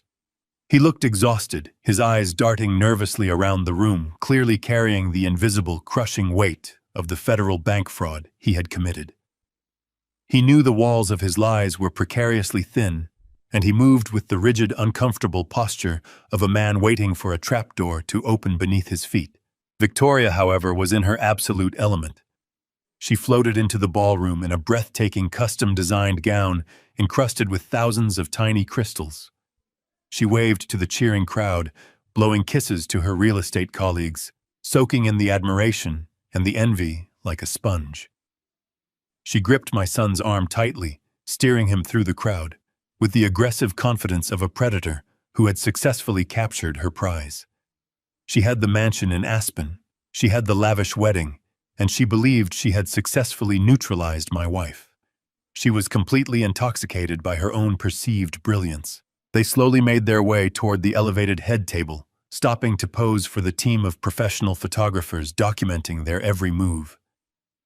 As Victoria approached the platform, her brilliant, practiced smile faltered. She stopped walking, her eyes locking directly onto the space where I had parked Patty's wheelchair. The distance between us was less than 15 feet, close enough for me to see the immediate visceral flash of pure irritation that twisted her perfectly contoured face. She did not see a loving mother fighting through agonizing pain to support her son. She did not see a woman whose medical treatments she was actively sabotaging. Victoria only saw a glaring, unacceptable flaw in the visual perfection of her highly curated event. The metallic frame of the wheelchair and the undeniable reality of illness did not fit the wealthy, flawless image she was aggressively projecting to her high society guests. She stood completely still, her jaw tightening as she stared at the quiet, fragile woman sitting at the end of the table. One of her bridesmaids, a tall woman, wearing a pale pink silk dress, stepped up closely beside the bride, noticing the sudden halt. Victoria leaned her head slightly toward the bridesmaid, never taking her cold, resentful eyes off my wife. The loud music and the cheering crowd masked the conversation from the rest of the room, but I had positioned myself perfectly. I watched her lips move, and I heard the sharp, venomous whisper cut through the surrounding noise with absolute chilling clarity. She let out a sharp sigh of profound annoyance, gripping her bouquet so tightly, her knuckles paled, and muttered that the old woman was completely ruining the aesthetic of the wedding photos with her depressing, sickly aura. I stood silently beside my innocent wife, my heart turning into a solid block of ice. I gently placed my hand upon Patty's trembling shoulder, offering the comfort she desperately needed while my eyes remained fixed on Victoria. The trap was fully armed. The absolute destruction of their stolen paradise was now inevitable. The lavish dinner service dragged on for what felt like an eternity. Course after course of imported delicacies were placed before us, served on gold-rimmed china that glinted under the harsh light of the crystal chandeliers. I sat perfectly still beside my wife, watching the opulent circus unfold with the detached clinical observation of a coroner. The champagne flowed endlessly, poured by waiters who hovered like anxious ghosts around the high society guests. Every clink of crystal, every burst of shallow networking laughter served as a grating reminder of the stolen millions currently funding this grotesque charade. Lucas sat completely paralyzed at the center of the head table. He had abandoned his meal entirely, choosing instead to systematically drain glass after glass of dark bourbon. The heavy liquor did nothing to ease the frantic, terrified shifting of his eyes. He was a man waiting for an executioner he could not see. He never once looked in our direction. He never checked to see if his dying mother was comfortable. He simply stared down at the expensive silk tablecloth, drowning his profound cowardice in expensive alcohol. Victoria, conversely, was thriving. She moved through the grand ballroom with the intoxicating manic energy of someone who believed she had successfully conquered the world. The alcohol had stripped away any lingering semblance of basic human decency. She laughed too loudly, draped herself over the shoulders of wealthy real estate developers, and demanded constant, unrelenting attention from every single person in the room. She was practically vibrating with a toxic combination of expensive champagne and unchecked narcissism. When she finally returned to the head table, she did not sit down. She paced behind the chairs, her custom-beaded gown rustling like a nest of vipers. I watched the aggressive flush of alcohol spreading across her chest and neck. She kept shooting sharp, resentful glares toward my wife. Patty had barely touched her catered meal. The heavy floral perfumes and the overwhelming noise were taking a brutal toll on her fragile system. She sat quietly, with her hands folded tightly in her lap. Her breathing shallow, doing absolutely everything in her power to remain invisible so her son could enjoy his perfect day.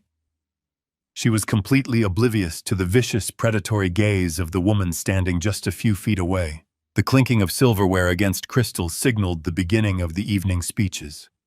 The string quartet faded into silence.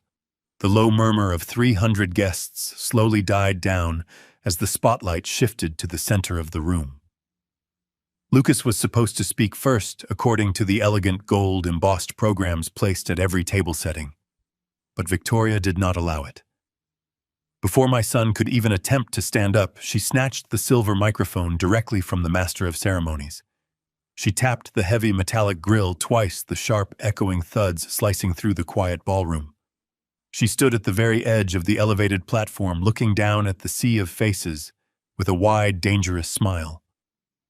She began her speech with the standard hollow platitudes. She thanked her wealthy colleagues for attending, making sure to drop the names of several prominent luxury developers in the audience. She spoke about her immaculate vision for the future, detailing the massive architectural projects she planned to spearhead now that she was a married woman with substantial, newly acquired capital. She spoke exclusively about herself, her ambitions, and her exquisite taste. She did not mention my son's name once during the first 5 minutes of her address. Lucas simply sat there, staring at the bottom of his empty bourbon glass, a pathetic accessory in her grand production. Then the tone of her voice began to fundamentally change. The practiced corporate sweetness completely evaporated, replaced by a slurred, aggressive edge. She took a slow, deliberate sip from her champagne flute and let out a harsh, echoing laugh. She told the crowded room that weddings were historically about pretending. She declared that for far too long, society had forced people to hide behind polite smiles and manufactured perfection.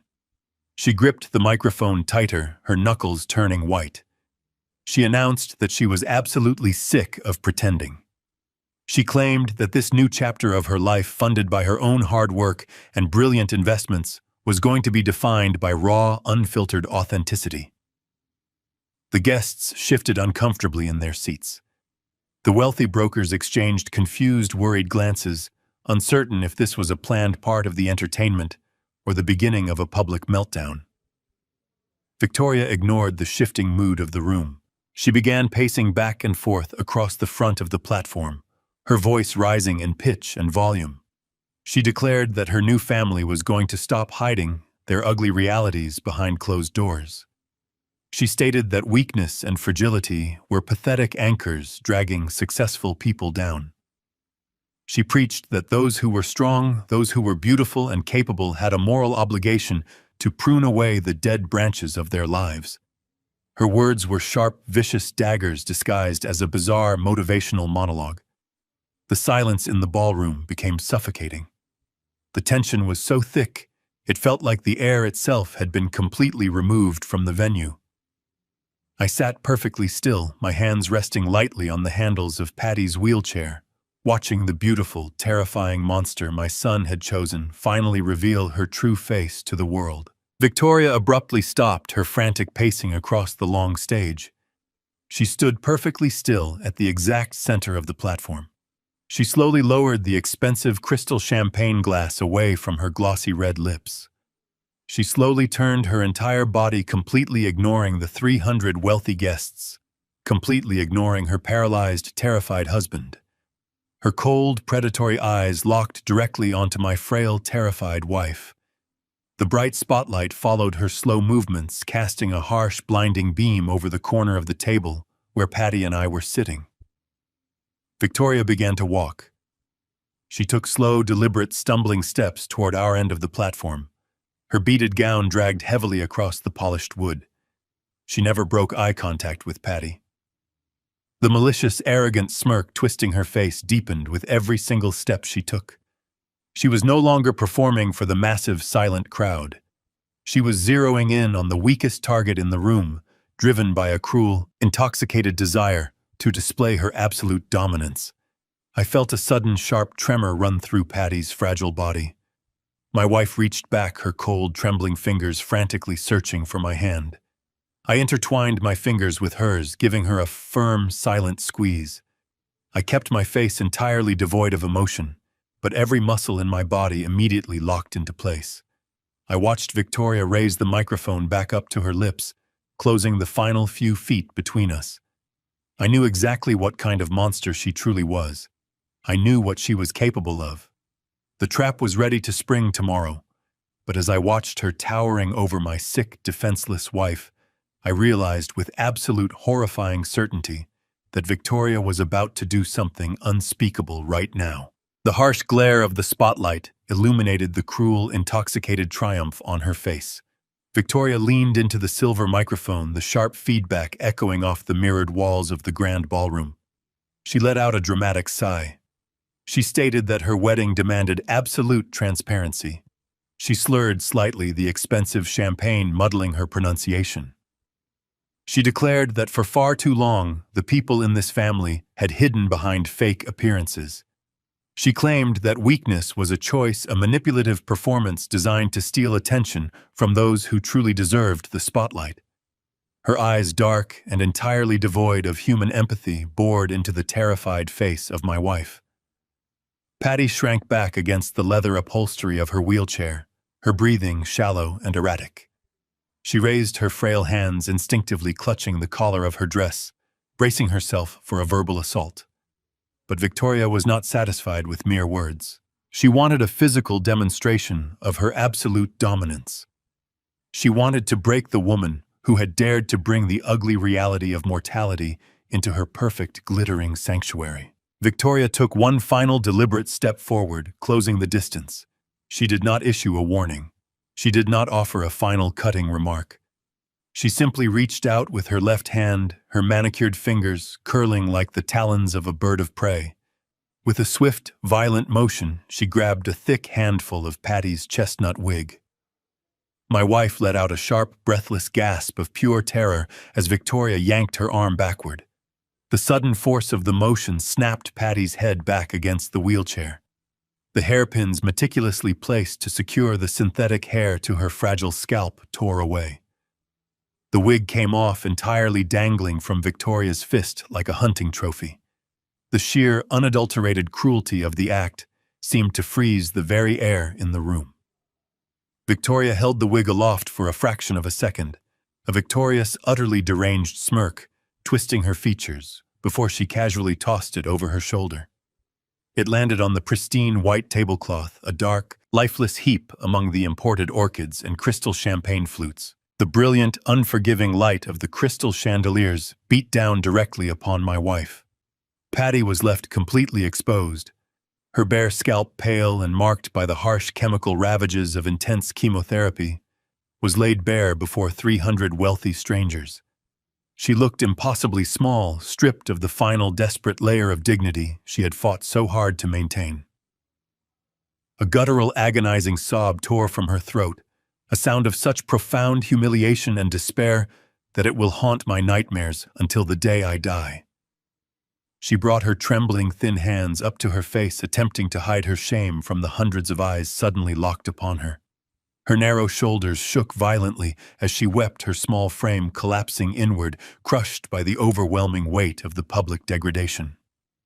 She had endured months of grueling medical treatments, faced the terrifying prospect of her own mortality, and pushed through agonizing pain just to witness her son's happiness. And this was her reward. This public execution of her pride was the gift her future daughter-in-law had chosen to bestow upon her. For 5 agonizing seconds, the grand ballroom was plunged into a dead, suffocating silence. The wealthy real estate brokers, the luxury developers, and the high society elite sat completely paralyzed, their champagne glasses suspended in midair. The sheer shock of the assault held the entire room hostage. Then the silence was shattered by a sound far worse than the initial gasp. From the corner of the head table, the soft, cruel sound of drunken giggling erupted. Victoria's bridesmaids, clad in their pale pink silk dresses, were covering their mouths, exchanging amused, condescending glances as they looked at my weeping wife. Their laughter was a sickening endorsement of the atrocity that had just occurred. I slowly turned my head, shifting my gaze away from the laughing women and looking directly at my son. Lucas was standing barely 10 feet away. He had watched his bride physically assault his dying mother. He saw the bare-scarred scalp of the woman who had raised him. He heard the agonizing sobs echoing through the silent room. He had the opportunity to step forward to be a man, to shield his mother from the cruelty he had brought into her life. Instead, Lucas took a distinct, deliberate step backward.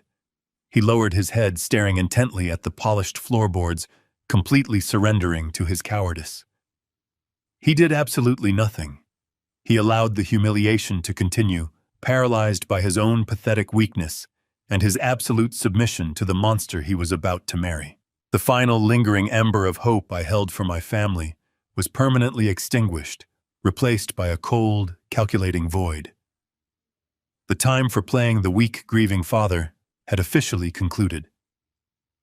I did not yell. I did not scream or curse or throw my glass across the room. A public tantrum would only feed the chaotic, dramatic spectacle Victoria was so desperately trying to create. I possessed something far more dangerous than blind rage.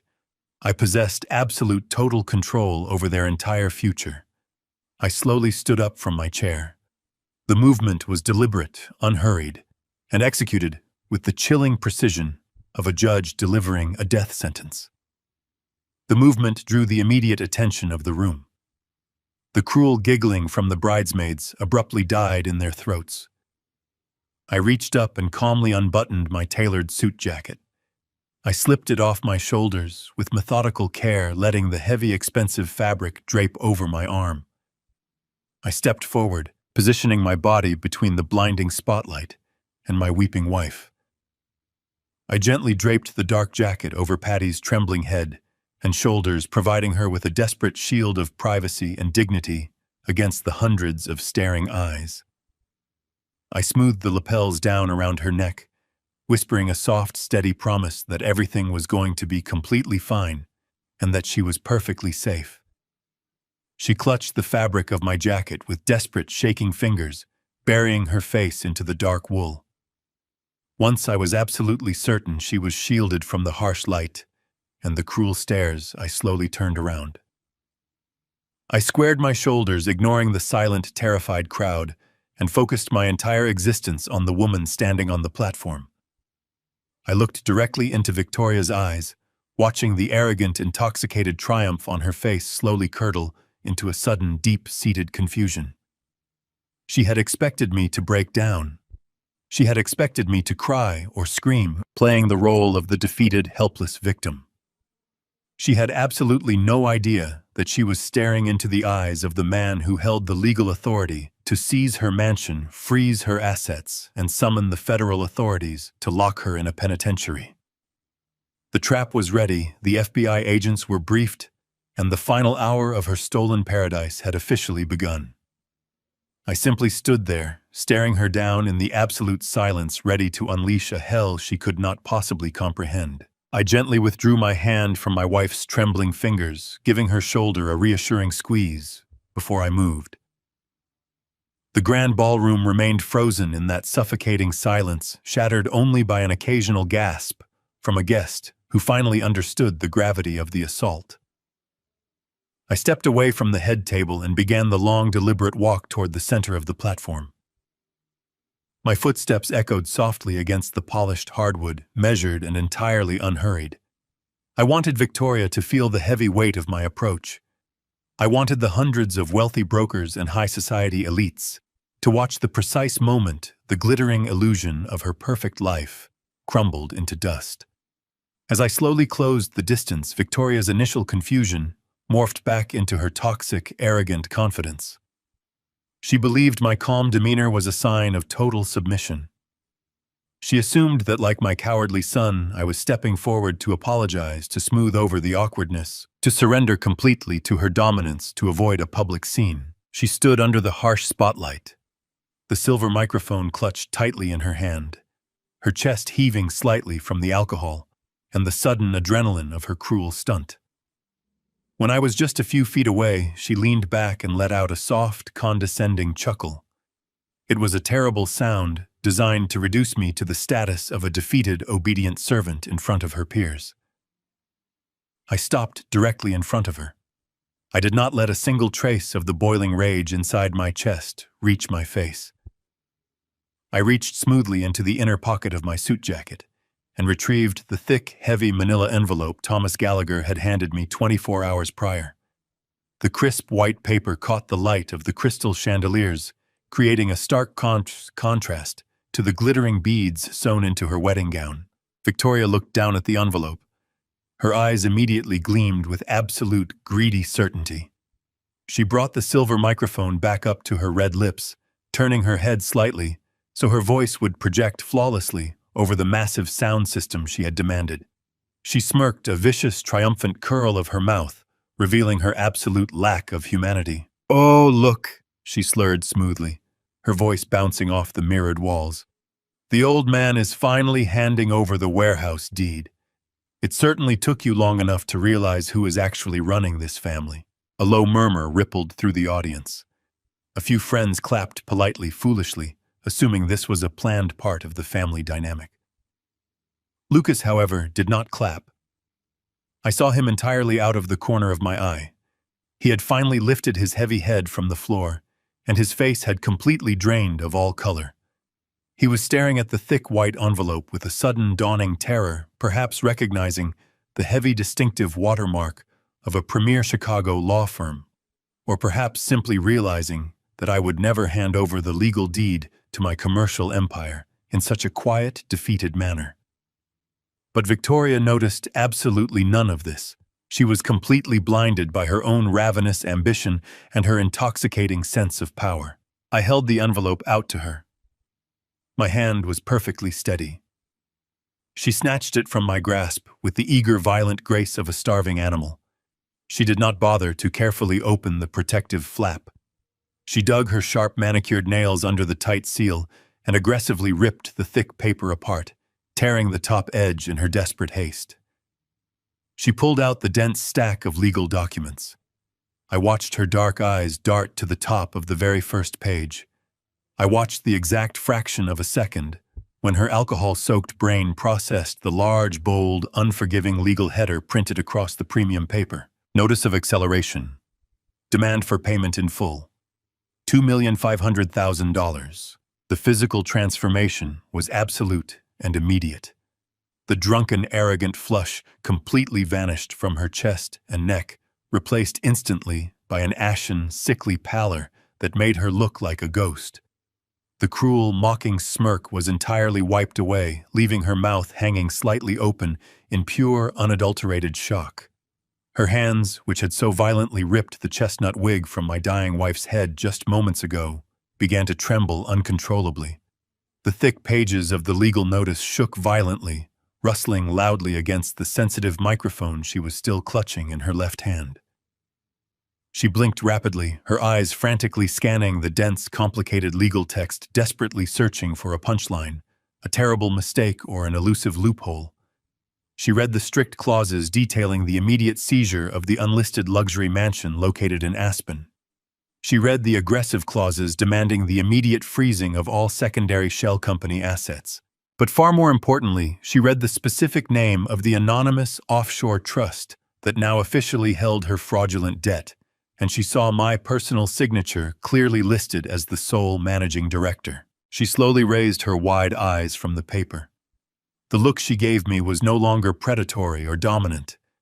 It was the frantic, hollow stare of trapped prey, realizing the cage had slammed shut.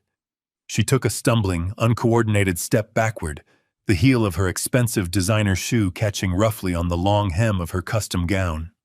She turned her head frantically toward Lucas, offering a silent, desperate plea for an explanation for a rescue, but my son was already rapidly retreating.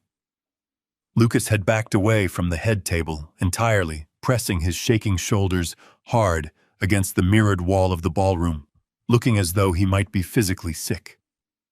He understood exactly what those complex legal papers meant. He knew the devastating acceleration clause had been formally triggered. He knew they had exactly 24 hours to magically produce $2.5 million in liquid cash, or they would face immediate federal indictment for severe bank fraud. Victoria very slowly turned her face back to me. Her glossy lips moved, but absolutely no sound came out at all. She looked down at the silver microphone in her hand, as if she had entirely forgotten what it was. I took one deliberate step forward, completely closing the small physical distance between us. I did not violently snatch the microphone from her trembling, weak fingers. I simply leaned forward, positioning my mouth just inches away from the metallic silver grill. The grand ballroom was so incredibly quiet that even the ambient humming noise of the building seemed to have completely vanished.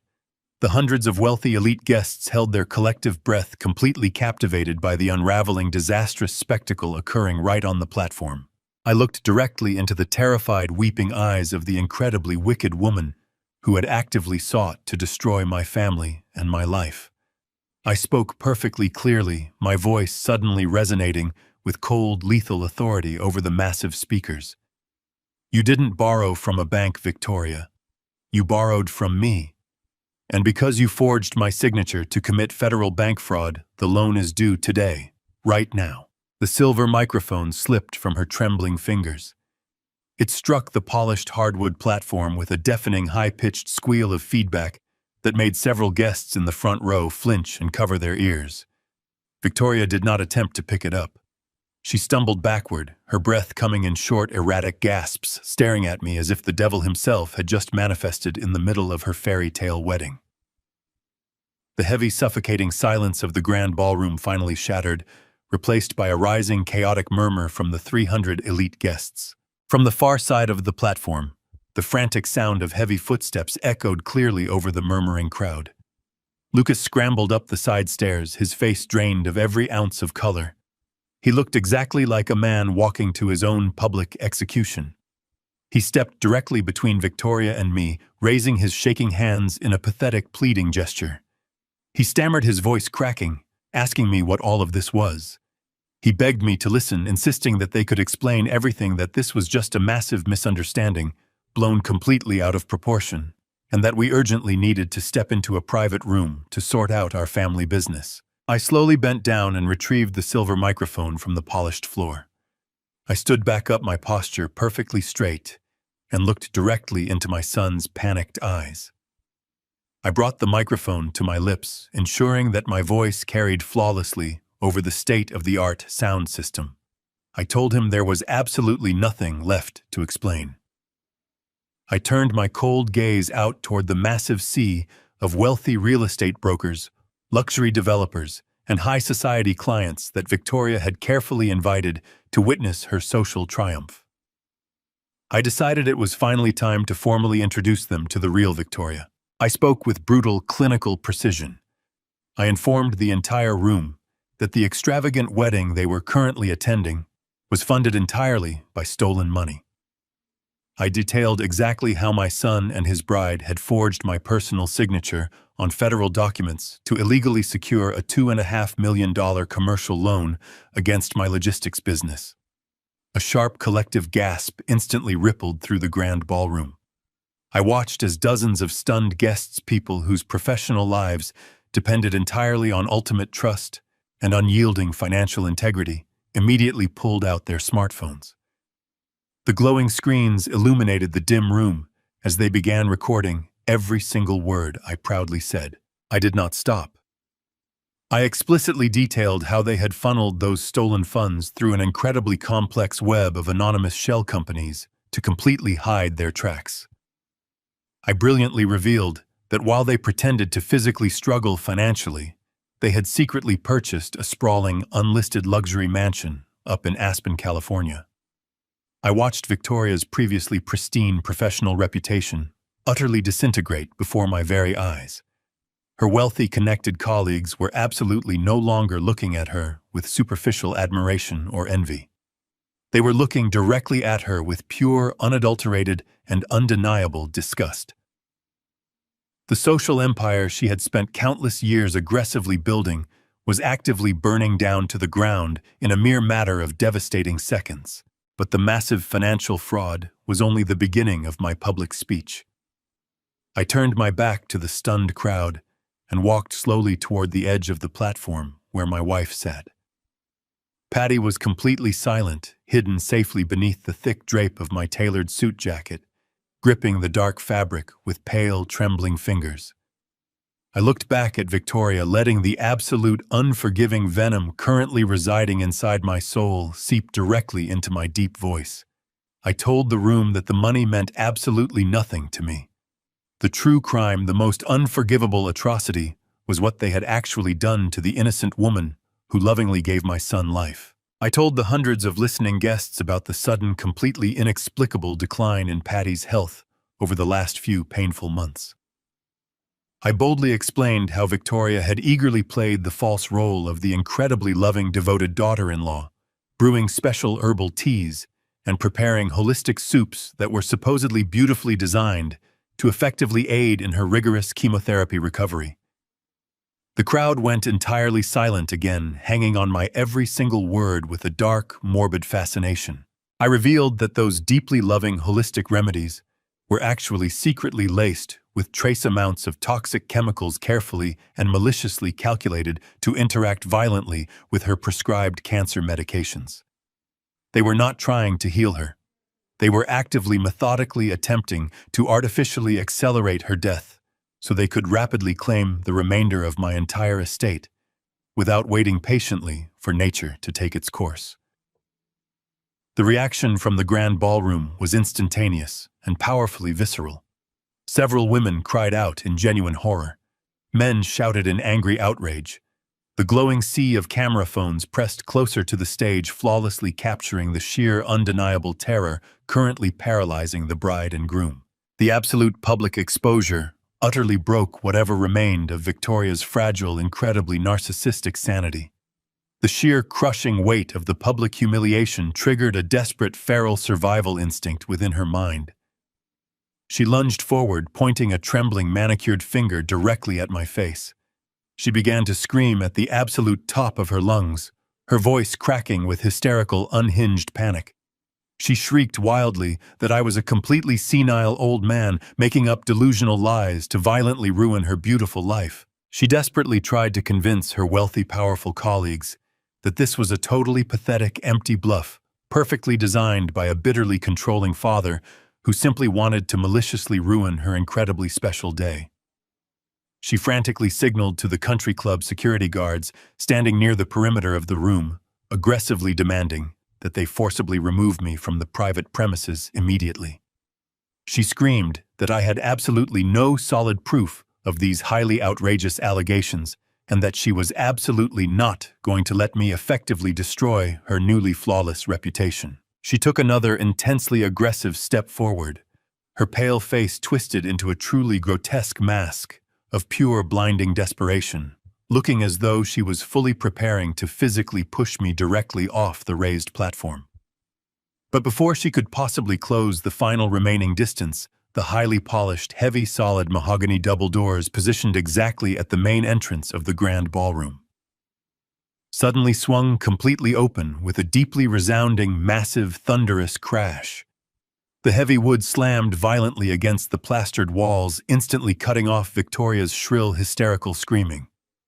Every single head located inside the massive crowded room turned simultaneously toward the sudden explosive noise. Standing perfectly framed right in the grand entryway was my personal attorney, Thomas Gallagher. He held a remarkably thick, black leather briefcase securely in his right hand, his tight expression carved from solid, unforgiving granite. Flanking him on either side, moving with swift, highly synchronized, and totally unmistakable authority, were three stern, heavily built men wearing dark, tactical windbreakers. The bright gold shields of the Federal Bureau of Investigation gleamed clearly on their leather belts.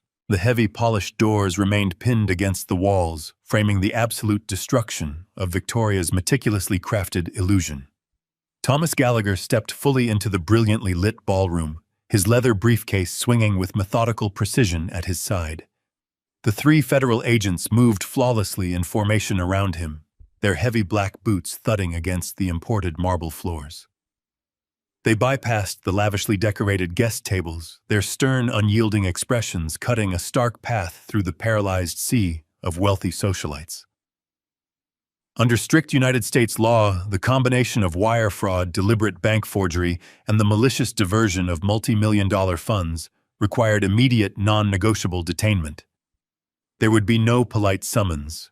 There would be no quiet behind-the-scenes negotiations with expensive defense attorneys. This was a direct public execution of justice, precisely as I had meticulously orchestrated over the past few grueling weeks to ensure their absolute downfall. Victoria stood completely frozen on the elevated platform, her manicured hands hovering uselessly in the empty air. The blinding spotlight still illuminated her ashen, terrified face. The aggressive, intoxicated bravado that had fueled her horrific assault on my wife had entirely evaporated, replaced by the primitive, frantic panic of a trapped animal. The lead federal agent, a tall, broad-shouldered man with a closely cropped haircut, reached the edge of the stage. He did not hesitate. He did not offer a polite greeting. He firmly instructed Victoria to place her hands behind her back, clearly stating her full legal name and immediately reciting the extensive list of federal felony charges she was currently facing. He explicitly mentioned the forged commercial loan documents, the illegal wire transfers to the anonymous offshore accounts, and the fraudulent purchase of the Aspen property. Victoria recoiled as if she had been physically struck. She took a frantic, stumbling step backward, the heavy, crystal-encrusted train of her $15,000 wedding gown tangling dangerously around her ankles. She shrieked that they were making a catastrophic mistake, demanding that they check their records, insisting that she was a prominent, highly respected luxury developer who could not be treated like a common criminal.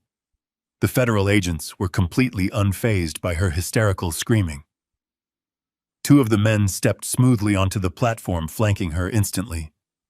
They grasped her arms with practiced, immovable force.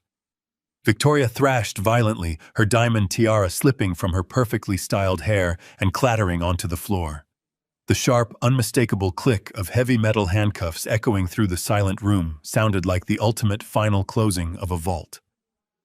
The cold steel locked securely around her wrists, effectively pinning her arms behind the delicate, sheer lace back of her extravagant designer gown. Seeing his powerful, dominant bride reduced to a shrieking, restrained prisoner finally shattered whatever fragile mental barrier Lucas had been clinging to. He violently pushed himself away from the mirrored wall, his face streaked with sudden, desperate tears. He scrambled across the polished stage, his expensive tuxedo jacket slipping off his shoulder. He threw himself forcefully onto the hardwood floor, landing heavily on his knees directly at my feet. He reached out with shaking, sweaty hands, desperately grabbing the fabric of my trousers. He looked up at me, his eyes wide with a pathetic, childish terror, completely ignoring the federal agents securing his new wife. He sobbed uncontrollably, begging me to stop them, pleading that we were a family, and that we could simply talk about everything behind closed doors. He swore that he never wanted any of this to happen, that Victoria had manipulated him, and that he was incredibly sorry for everything. I did not step back. I did not attempt to pull my legs away from his frantic, desperate grasp. I simply stood there looking down at the weeping, pathetic creature, groveling on the floor. I felt absolutely no warmth, no pity, and no paternal instinct toward him. My heart was a solid, impenetrable block of glacial ice. I looked directly into his red, swollen eyes, making absolutely certain he heard every single syllable I was about to deliver. I kept my voice incredibly calm, yet it resonated with a devastating absolute finality. I told him that he had stood silently by while the woman he loved, slowly and deliberately, poisoned his own mother. I reminded him that he had chosen to look away, choosing cowardly submission over basic human decency. I explicitly pointed out that he had stood perfectly still and allowed his bride to violently rip the wig from his dying mother's head, and that he had allowed those cruel bridesmaids to laugh at her profound humiliation. I stated perfectly clearly that a man who could watch his innocent mother suffer such agonizing abuse for the sake of a stolen mansion was no longer a part of my bloodline. I looked down at him with profound, unyielding disgust and told him that he was absolutely no son of mine. Lucas collapsed forward, burying his face against my shoes, wailing with a pathetic, hollow grief that generated no sympathy. I smoothly stepped out of his weak grasp, stepping carefully around his trembling body. Behind me, Victoria had completely lost the final remnants of her sanity. She was screaming like a wild, untamed banshee, kicking her expensive heels and twisting violently against the firm grip of the federal agents. Her hideous shrieks of rage and denial echoed terribly off the high ceilings as they physically dragged her down the stairs and forcefully marched her down the long center aisle of the ballroom. The 300 elite guests did not stay to offer their support. The wealthy brokers, the developers, and the high society socialites were already scrambling frantically toward the side exits, desperate to distance themselves from the radioactive fallout of a massive federal criminal investigation. The grand, opulent wedding had officially disintegrated into total, irreversible ruin. I turned my back on the absolute chaos, completely dismissing my sobbing former son from my reality. I walked back to the edge of the table where my beloved wife patiently sat. Patty was still trembling softly beneath the heavy protective drape of my dark suit jacket. I knelt down securely beside her metallic wheelchair, gently placing my warm hands directly over hers. I spoke to her in a soft, deeply comforting whisper, promising her that the terrifying nightmare was permanently over, that the cruel monsters had been completely removed from our lives, and that absolutely nobody would ever be allowed to maliciously hurt or publicly humiliate her again. I slowly stood back up and securely gripped the rubber handles of her medical wheelchair. I did not cast a single glance back at Lucas, who was still weeping alone on the completely empty stage. I turned the wheelchair around and began to deliberately push Patty smoothly across the imported marble floors, navigating a calm, steady, and extremely careful path through the numerous overturned wooden chairs, the hastily abandoned crystal champagne flutes, and the scattered, completely useless imported white roses. We walked slowly and quietly out of the ruined, empty ballroom, together, completely leaving the shattered, aggressively burning remains of Lucas and Victoria's desperately stolen life far behind us in the cold dark. The passage of 3 months felt less like a simple turning of calendar pages and much more like emerging from a suffocating, lightless cavern into the brilliant warmth of a new morning. The chaotic, aggressive fallout from that disastrous wedding reception at the Chicago Country Club was swift, merciless, and absolutely final. Victoria and Lucas never even saw the inside of a honeymoon suite. Instead, they were immediately transported into federal custody, where they have remained securely locked in federal holding cells without the possibility of bail. The sheer scale and brazen audacity of their financial crimes, combined with the incredibly compelling evidence of their malicious tampering with my wife's medical treatments, prompted the federal judge to classify them both as extreme flight risks. The magnificent, unlisted luxury mansion hidden away in Aspen, along with the custom designer wardrobe, the expensive diamond jewelry, and the sleek new Porsche they had so arrogantly paraded around the city, were immediately seized by government authorities. Their sprawling, meticulously curated empire of lies collapsed into a pile of worthless ash. I systematically and permanently divorced my son from every single aspect of my life. I legally removed his name from all inheritance documents, severed every remaining familial tie, and ensured he would never again have the opportunity to cast his dark, toxic shadow over our peaceful existence. He chose his path of greed and cowardice, and now he must walk it entirely alone. The swift, aggressive liquidation of their fraudulently acquired assets successfully returned the stolen $2.5 million directly back into my personal accounts.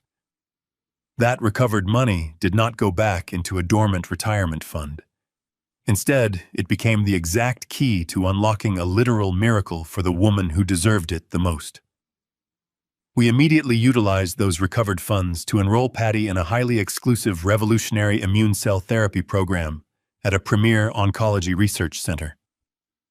Unburdened by the toxic, chemically laced holistic soups Victoria had been secretly feeding her Patty's fragile body finally had a genuine fighting chance to heal. The transformation over the last 90 days has been nothing short of breathtaking. This morning, the crisp, cool autumn breeze sweeping off the vast expanse of Lake Michigan carried the sweet, unmistakable scent of genuine hope. Patty and I sat quietly side by side on a weathered wooden park bench, watching the gentle, rhythmic waves break against the rocky shoreline. The heavy folding wheelchair that had once confined her was completely gone. She sat upright, her posture radiating a quiet, profound strength that had been absent for far too long. The dark, heavy circles that used to bruise the delicate skin beneath her eyes had entirely faded, replaced by a warm, healthy flush of life. Her recent medical reports confirmed what my own eyes could already clearly see. Her aggressive cancer markers were dropping with miraculous, unprecedented speed. The revolutionary therapy was actively working, targeting and destroying the illness that had nearly stolen her away from me. I reached over and gently took her hand, marveling at the returning warmth in her fingers. I looked at her head, deeply moved by the sight of her beautiful natural hair beginning to grow back. A soft, elegant crown of silver and chestnut curls was slowly replacing the painful, scarred reality she had endured under the harsh ballroom spotlights. She turned her face toward the bright morning sun, closing her eyes and taking a deep, unhindered breath of the fresh lake air. A serene, beautiful smile touched her lips, completely unburdened by the crushing weight of betrayal and deceit that had suffocated our home for the better part of a year. We had successfully excised the deadly malignant cancer from our family tree just in time. The toxic greed and the profound cruelty that Lucas and Victoria brought into our lives had been completely eradicated, leaving behind a profound, unbreakable peace. We lost a son to the corrupting, relentless allure of wealth and status, but in that painful, necessary severance, we successfully reclaimed our own lives. As I sat there holding my beloved wife's hand, watching the brilliant golden sunlight violently dance across the gently rippling surface of the deep blue water, I knew with absolute, incredibly unwavering certainty that our true story was never going to end in a tragic, quiet defeat. The incredibly chilling memory of that grand, entirely ruined ballroom feels incredibly distant right now, washed away completely by the steady, deeply comforting rhythm of the beautifully crashing waves. We no longer look back at the violently shattered remnants of that dark, painful past. We only look forward to the beautiful mornings we still have left to share together. We had successfully and completely survived the absolute darkest, most devastatingly treacherous storm of our entire lives. Family is often portrayed as an unbreakable bond, but shared blood does not grant anyone the right to abuse, manipulate, or exploit you. True love is always rooted in mutual respect, careful compassion, and deep integrity have never greed. When those closest to you wear masks of deceit, to strip you of your dignity, setting rigid boundaries is not an act of cruelty. It is an act of pure survival. Never let the guilt of family ties force you to quietly endure toxic behavior. Protect your peace, safeguard your personal legacy, and remember that walking away is the absolute greatest victory. If this story opened your eyes, please hit the like button and subscribe so you never miss our next thrilling story. Feel completely free to openly share your personal experiences regarding cutting ties with highly toxic family members in the comments section below. I strictly read every single one. Thanks.